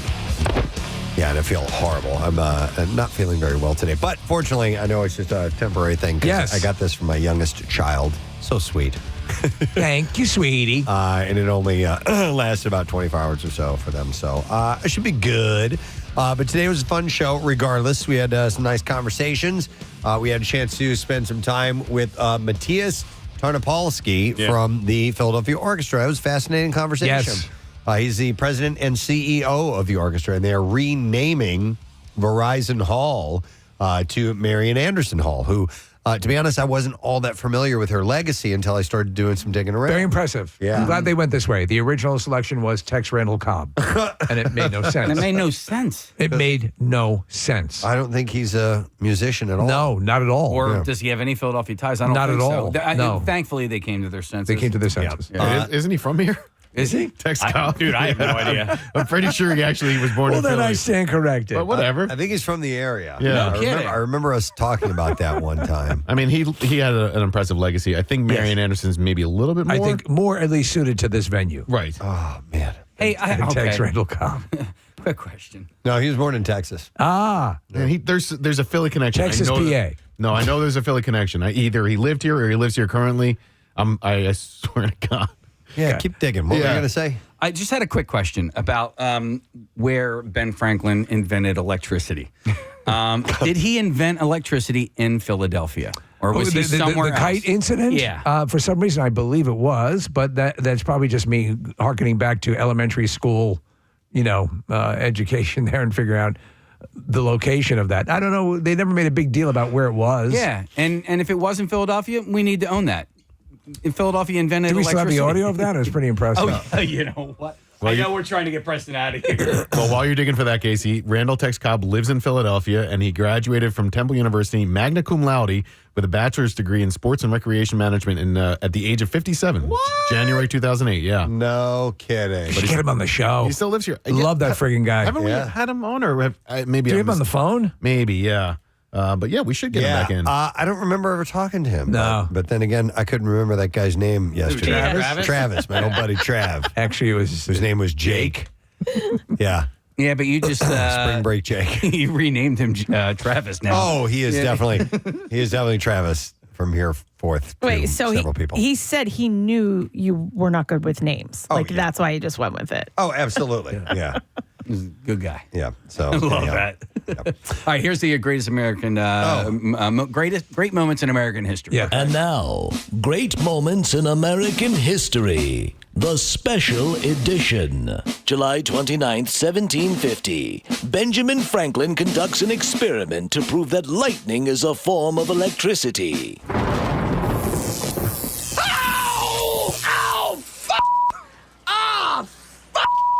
Oh, okay. Oh, Jesus. You all right? Oh, son of a bitch. Oh, that hurt. Let me give you a hand. Oh, get away. You look really hurt. Get away.